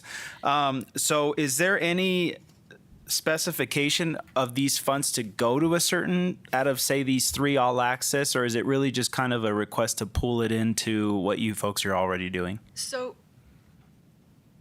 I base that number, which is kind of odd, the 1028, on hiring 2 8-month teens to go through the 8-month program. We also have managers who can serve for an additional 4 months that interview after they finish their 8-month program. Those are not included in that money. But I didn't say that in the proposal, that I had based that $10,028 on the average of what it cost us to employ 2 Got it. Okay. teens. That's super helpful, just because we're trying to also like wrap our heads around of like, you have to have some practical application to where this money's going to go, instead of saying, hey, you know, Yeah, you have sure. 10,000, we got a monster over here of trying to keep up with, and you know what I mean? And we just kind of have to have that accountability as a committee, I'm sure, to know where it's going. Thank you, ladies, so much. Thank you. Deb Miller? I do have one question. I'm sorry. I looked in your question 28 where you said, how will your organization's project be impacted if the funds are not awarded? You may have to reallocate from other general funds. Yeah. So we do get a lot of unrestricted funding from individuals. Oh, in the microphone, please. Oh, sorry. Which, as you know, generally goes to cover overhead costs for an organization like ours. And so we would have to take some of that funding and allocate it toward this particular program. And Madam Chair, a follow-up on that. So what you're saying is you do have funding available to you to use if we do not have funds to provide for you. Well, clearly this is a priority for us. The Moon Cafe is a priority for us at this time. And we also hope that in the future it will be self-sustaining. In the future, we hope that the income that we generate through the Moon Cafe will not only cover the Moon Cafe, but cover our All Access Pass program. I would imagine that you know that when you start a business, it takes at least 5 years for you to break even. So we're looking at that. How old is your program? When did Launchpad It's- start? The Launchpad started in 2014. 2014. So we're celebrating our 20-year anniversary, our 10-year anniversary this year. But this particular, the Moon Cafe, didn't begin until we finished our capital campaign in April of 2022. So this is a very new venture for us. All right. I think we're good. Thank you very much, ladies. Thank you. All right, Appreciate thank you coming in. Okay, the last presentation of the day is Yavapai Big Brothers Big Sisters. Can we give them a short applause? You are the last. You did it, yeah. I was going to pop in. No, this is for you guys. Well, thank you, Madam Chair, members. Hi. I see some familiar faces. So my name is Heather Seats, and I am the Director of Development for Yavapai Big Brothers Big Sisters. This is Carol Henderson-Doms, and she is our grant administrator. So we want to thank you for inviting us to be here today and tell you a little bit about what we're doing. Thank you, Mike, also. Absolutely. So today we've come to you to tell you a little bit about obviously our mission and to tell you about what we're looking to do with any kind of funds that you all see fit to help us with. Our mission at Big Brothers Big Sisters obviously is to create and professionally support one-to-one mentoring relationships that ignite the promise in us all. You just heard a really great presentation, and what we are looking for is a similar program, but ours differs a little bit in that we provide mentorship, one-to-one mentorship opportunities for youth and adults in our community. So we've recently expanded our program to help youth age 18 to 24. And I'm sure as all of you remember that when you turn 18, a magic switch doesn't go off and everything becomes wonderful. So we have expanded our services to help kids all the way up to age 24. And one of the things that we're doing is through our workforce development program. We are helping kids to get engaged with obviously with mentorship and then with internship opportunities and help them get into college and things like that in the community. So I'm gonna turn it over to Carol a little bit. She filled out most of our grant application, and so I'm gonna turn it over to her and then I'll fill in. Okay. So as this is a capacity building focused grant for nonprofits, a few years ago, we did a lot of needs assessment work within the community, reached out to businesses and community members, and we did a lot of focus groups. We called them roundtables. We collected a lot of information from the community, and we found out that we have this whole population in Yavapai County called disengaged youth. And it's about 11% of our youth in Yavapai County are disengaged, which means that they are at a spot in their life where they're maybe just sitting on the couch playing video games. They're neither employed nor are they in school, whether it be high school or on a path to success where they should be, to have a very successful life. So we are looking at this grant to help build the capacity. We started taking that information and we said, okay, well, we need to work with the business community and also help the kids that are age 6 to 24, although we added that second component, the group of expansion, to age 18 to 24. This is a pipeline program, really. This is to help build the skills, especially the soft skills that are needed with the kids. It goes beyond resume writing and professionally dressing. They need to have some critical thinking skills. They need to have some good self-esteem, confidence in what they're doing. We match them with a mentor so that they are able to help build these skills one-on-one. So it actually starts at age 6, but for both of our staff as well as our volunteers who also need training, we have a couple of different types of ways that we do this. And through our little strategies, we call it the Big Futures program. And actually there are a lot of strategies, youth mentoring being just one of them. We offer, if you want to go to the next slide, I don't know who has control over that. Okay. So if you look at goal 1, first of all, we're going to have a first part of developing the awareness of the community resource. So we serve not just the little, but we also serve the big, their family members. Later on down the line in our workforce development program, we're going to be working with the business community as well through internship programs. So that number 63 is actually a whole lot higher. I identified the 63 because that is the number of youth that have the Prescott zip code that are at a high level of LMI.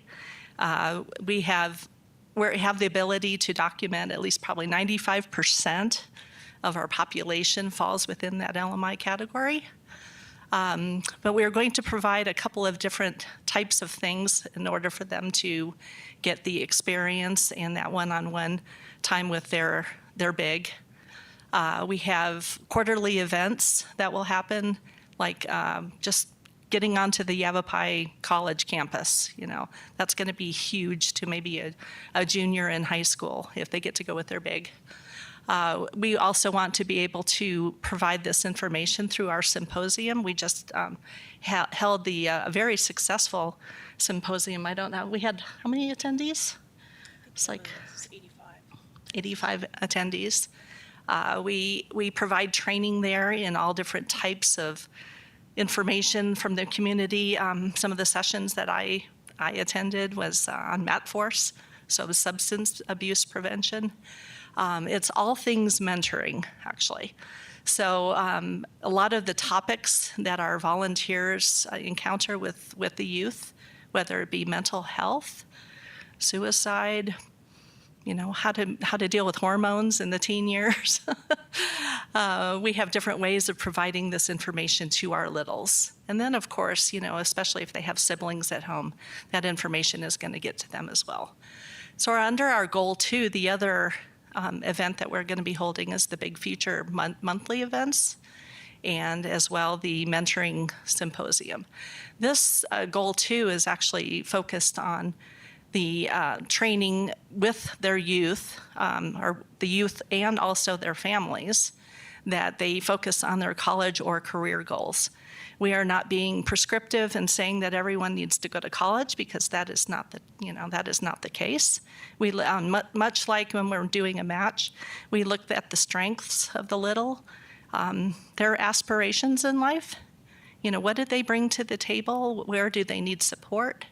So those are the types of things that are also encouraged in these monthly events. And we are partnered with so many different agencies, other youth-serving agencies, as well as businesses, organizations like the Launchpad.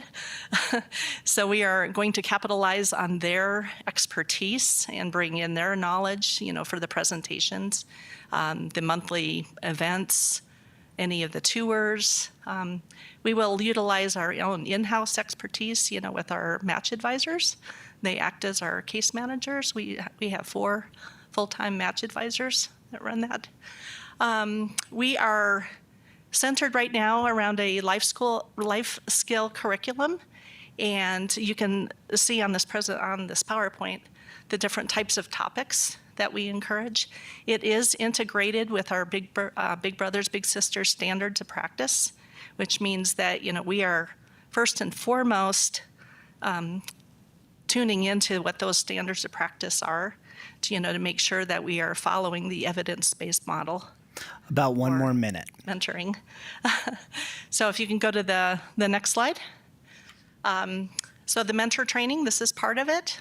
They also attend these workshops and the symposium as well.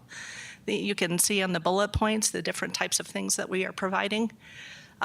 We have bigs, littles, staff, community people. Quite a few people attend the annual mentoring symposium. We are going to continue that, as well as the Big Future events. We consistently monitor what those needs are. So although we might say that we're doing one thing this month, if the need shows that we need to address the model a different way in order to be in tune to our clientele, then we are going to do that. As you can see, it's age 6 through 24, so we have a pretty large number of individuals that we serve. And you want to add anything? We are requesting $15,000. Our first year of this program that encompassed everything in the program, expanding up to age 24, was about $360,000. We're moving into our next fiscal year. We estimate $375,000. So we are asking for $15,000, which represents about 4% of our budget, which doesn't sound like it's a huge amount. But when you think about the impact that it will have on these 63 littles, and it doesn't stop there, you know, it makes a huge difference in their life. So monetarily, you can just imagine, you know, if they have the abilities to move forward with confidence and, you know, in their life and have a big to call their own. One of the things that we pride ourselves on is we have a 48-month match history. The National Big Brothers, Big Sisters of America, they require, they say 1 year is success, but we have 4 to demonstrate. Many of these matches go for a lifetime. So I don't know if any of you here were at our annual gala back in the fall. We had a little, and she is excited. She's on fire, and she wants to start her own business. Yeah. Thank you. Okay. Well, can you take it back to the previous slide about the life skills and and the self-esteem and the healthy life? I know where Launchpad is and how they do all this stuff. Where's Big Brothers and Big Sisters? I would say agency, building, conference. I'm familiar with the littles, but when we move up to this, do you have a building? Yes, we absolutely have we have 2 buildings, actually. We have a building in Prescott and then one in Cottonwood. And so we provide workshops, we call them, for people to come into our buildings on both sides of the mountain. And that's one thing that makes us a little bit different as a nonprofit, is that we do serve the entire, I almost said state, but the entire county of Yavapai, which is a big geographical area. So we do provide courses on both sides of the mountain, as well as we're calling them big outings that we're doing now. And so we're having opportunities for bigs and littles to come out and maybe go on a hike or do a scavenger hunt or do those kinds of things. So yes, we do. Where's your agency here in Prescott? It's located off of, I always forget the name of the Lakeside Village Sorry, Drive. Lakeside Village Drive. So I'm new to the agency. Right over near the CVS. Right Yeah, behind it. right by Willow Lake. So I've been in that a number of times, but I've never been past that first desk. Right. So I have no idea what that office entails. Yeah, so we actually have a big office, and most of our match advisors are working in there, and so we have, and we've just recently put in a classroom for this. So again, let's back up to the agency here, the agency over in the Verde. The money you required for Big Brother, the Big Sister stays here. They do their own in Verde. Yes. Yeah, so we reach out to both Sedona and Cottonwood and Camp Verde. Okay. Yeah, Thank you. Yeah, thank you. Right. John? Yeah, it's similar question to Launchpad, and this is pretty much the only one I have. Is so yeah, you're 4% roughly of that total amount. Can you share? I mean, you have labor. I think based off your budget line item descriptions, you have labor, some non-personal things like curriculum, training, supplies, equipment, that kind of stuff, travel. Is there anything specifically you can share with this committee of where you feel like you would practically use the funds out of those 3 areas?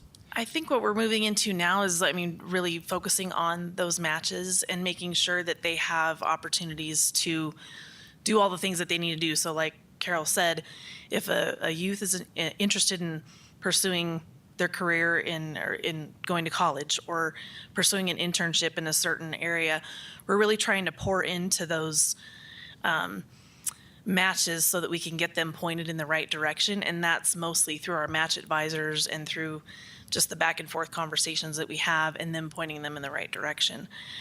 We have a really great relationship with a number of businesses in the community. And so while we may be going out to ask businesses for, a sponsorship for a certain event or things like that, we then change the conversation into, what can your business offer to our youth? And do you have internship opportunities and possibilities for growth for them as well? So we're fortunate in that. Perfect. Thank you, ladies. Appreciate it. That's all I got, Marion. Deb? Sandy? Thank you, Chair. Thank you, ladies, Heather and Carol. You made a statement about the disengaged youth, 18 to 24, and how you're trying to do a workforce development program for them. Are they required to be does somebody need to bring them on as they're little, or can you work with these disengaged youth outside of the being a mentor big program? That's a great question. So we've been fortunate in the fact that a lot of them have just sort of aged into this new program, meaning that they turned 18 and are able to stay on. And that's the majority of who we are serving right now. But there's nothing to stop a youth over 18 from coming brand new into the program. So we would accept them all the way up to age 24. But you don't have to be a big to work with these disengaged 18 to 24-year-old youth. No. So and one of the things that we're finding as a byproduct of this new program that's really been amazing, we're kind of calling it our big generations, is that we're having littles, what we call our littles, they're growing up, to be 18, 24, somewhere in that range. They're now working with their big, who has brought them up to now bring on a new little. And so it's almost like this big generation kind of thing that's happening. Legacy match. Yeah, quite a legacy match that, where for generations going on and on, the people who've been involved in the program see the quality in it and the what it meant to them, and they're now passing that on, and sometimes in tandem with their big.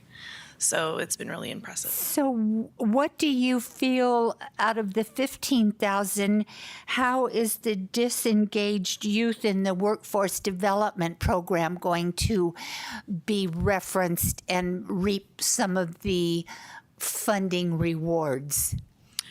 They will, indirectly they will receive all of the rewards basically, because the money will go to supply, or excuse me, to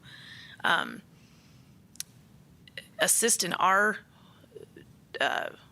workforce, or our employees. I'm sorry, I'm getting messed up. It's the end of the day. Our match advisors to work with the youth to get them teamed up into the right direction. And then in addition, we're going to use some of that money to provide the workshops and the outings that we have proposed, or that we are currently doing. So those monies will go and essentially directly help the youth that are involved. Yeah. Thank you, ladies. Thank you. Just real quick here. All right, I just John. wanted to make sure I caught it right. You ladies mentioned 95% of, and I believe there was a different word used in there, but I'm trying to clarify. Was it 95% of the clients or littles that you folks serve were in the LMI category? Is that correct? Okay, got it. I just wanted to make sure I caught that right. Thank you. Yep. All right. Deb Miller? Yeah, hi, thanks, Heather and Carol. My question is, can you explain explicitly what are these monthly events going to be? So currently what we have on schedule is we're doing basically a night at the movies kind of thing, where one of our match advisors is going to provide a movie that has one of these topics behind it, increasing self-esteem, for example.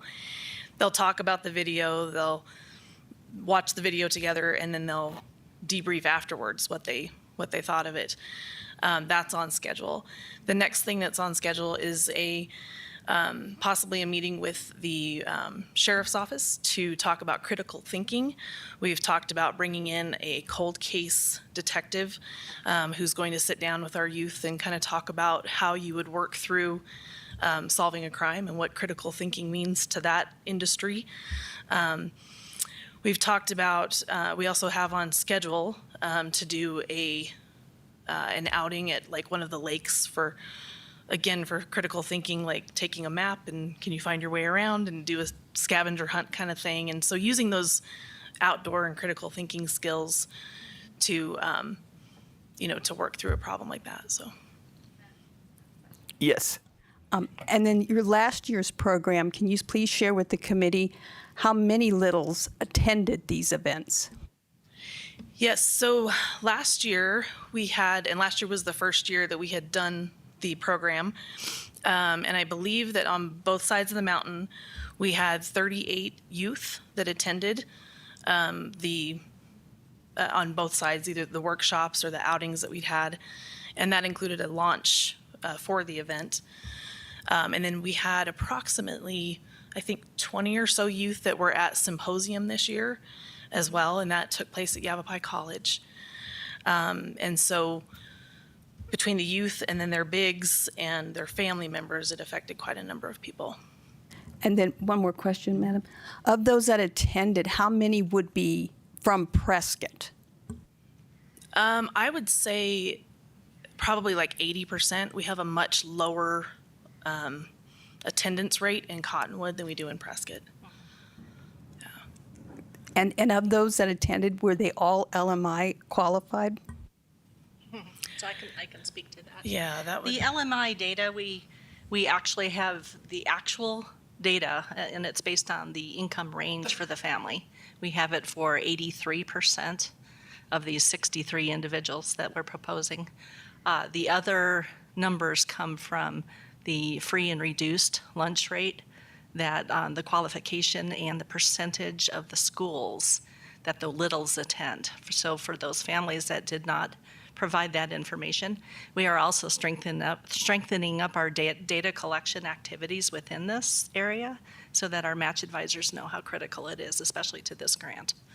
So we are going to be able to provide very on-target LMI data for this grant for this year, because we are a current recipient as well as this future one. All right, Janie. Nope, I'm good. We're good. Thank you, ladies. Thank you so Appreciate much. it. We appreciate Thank you all. you. Thanks. Okay, thank you all very much. Thanks. All right, this is the end of it. Staff reports. I was going to have the score sheets due this Friday. I am not going to do that. I honestly, I think I need some more time. So not this Friday, but next Friday, which would be March 1st, would be when score sheets are due. I'm going to reach out to all the applicants, especially those applicants that were missing stuff, and try to get a lot of that cleared up for everybody and get everybody that information, especially with the new applicants that, so with that, any questions about that, I'll send out an email to everybody as well, just step by step through this process.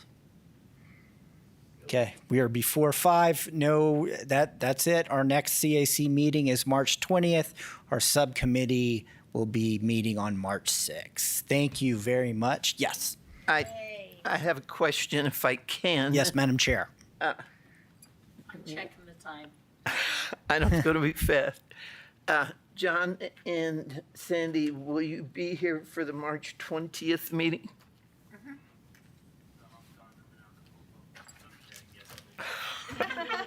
We're gonna have a celebration. We're going to It'll be get you party. a water thing, so we want to make sure you're here for it. So your next meeting is the 20th. Subcommittee will be on the 6th at 1:30. Is that here? Yes, ma'am. And any questions, then go to Michael. Fair enough? And with that, we will adjourn. I need somebody at 4:51. All right. I move to adjourn. I second that. Dipper Miller, and second by Sandy Griffith. All right. Thank you for hanging in there today. All right.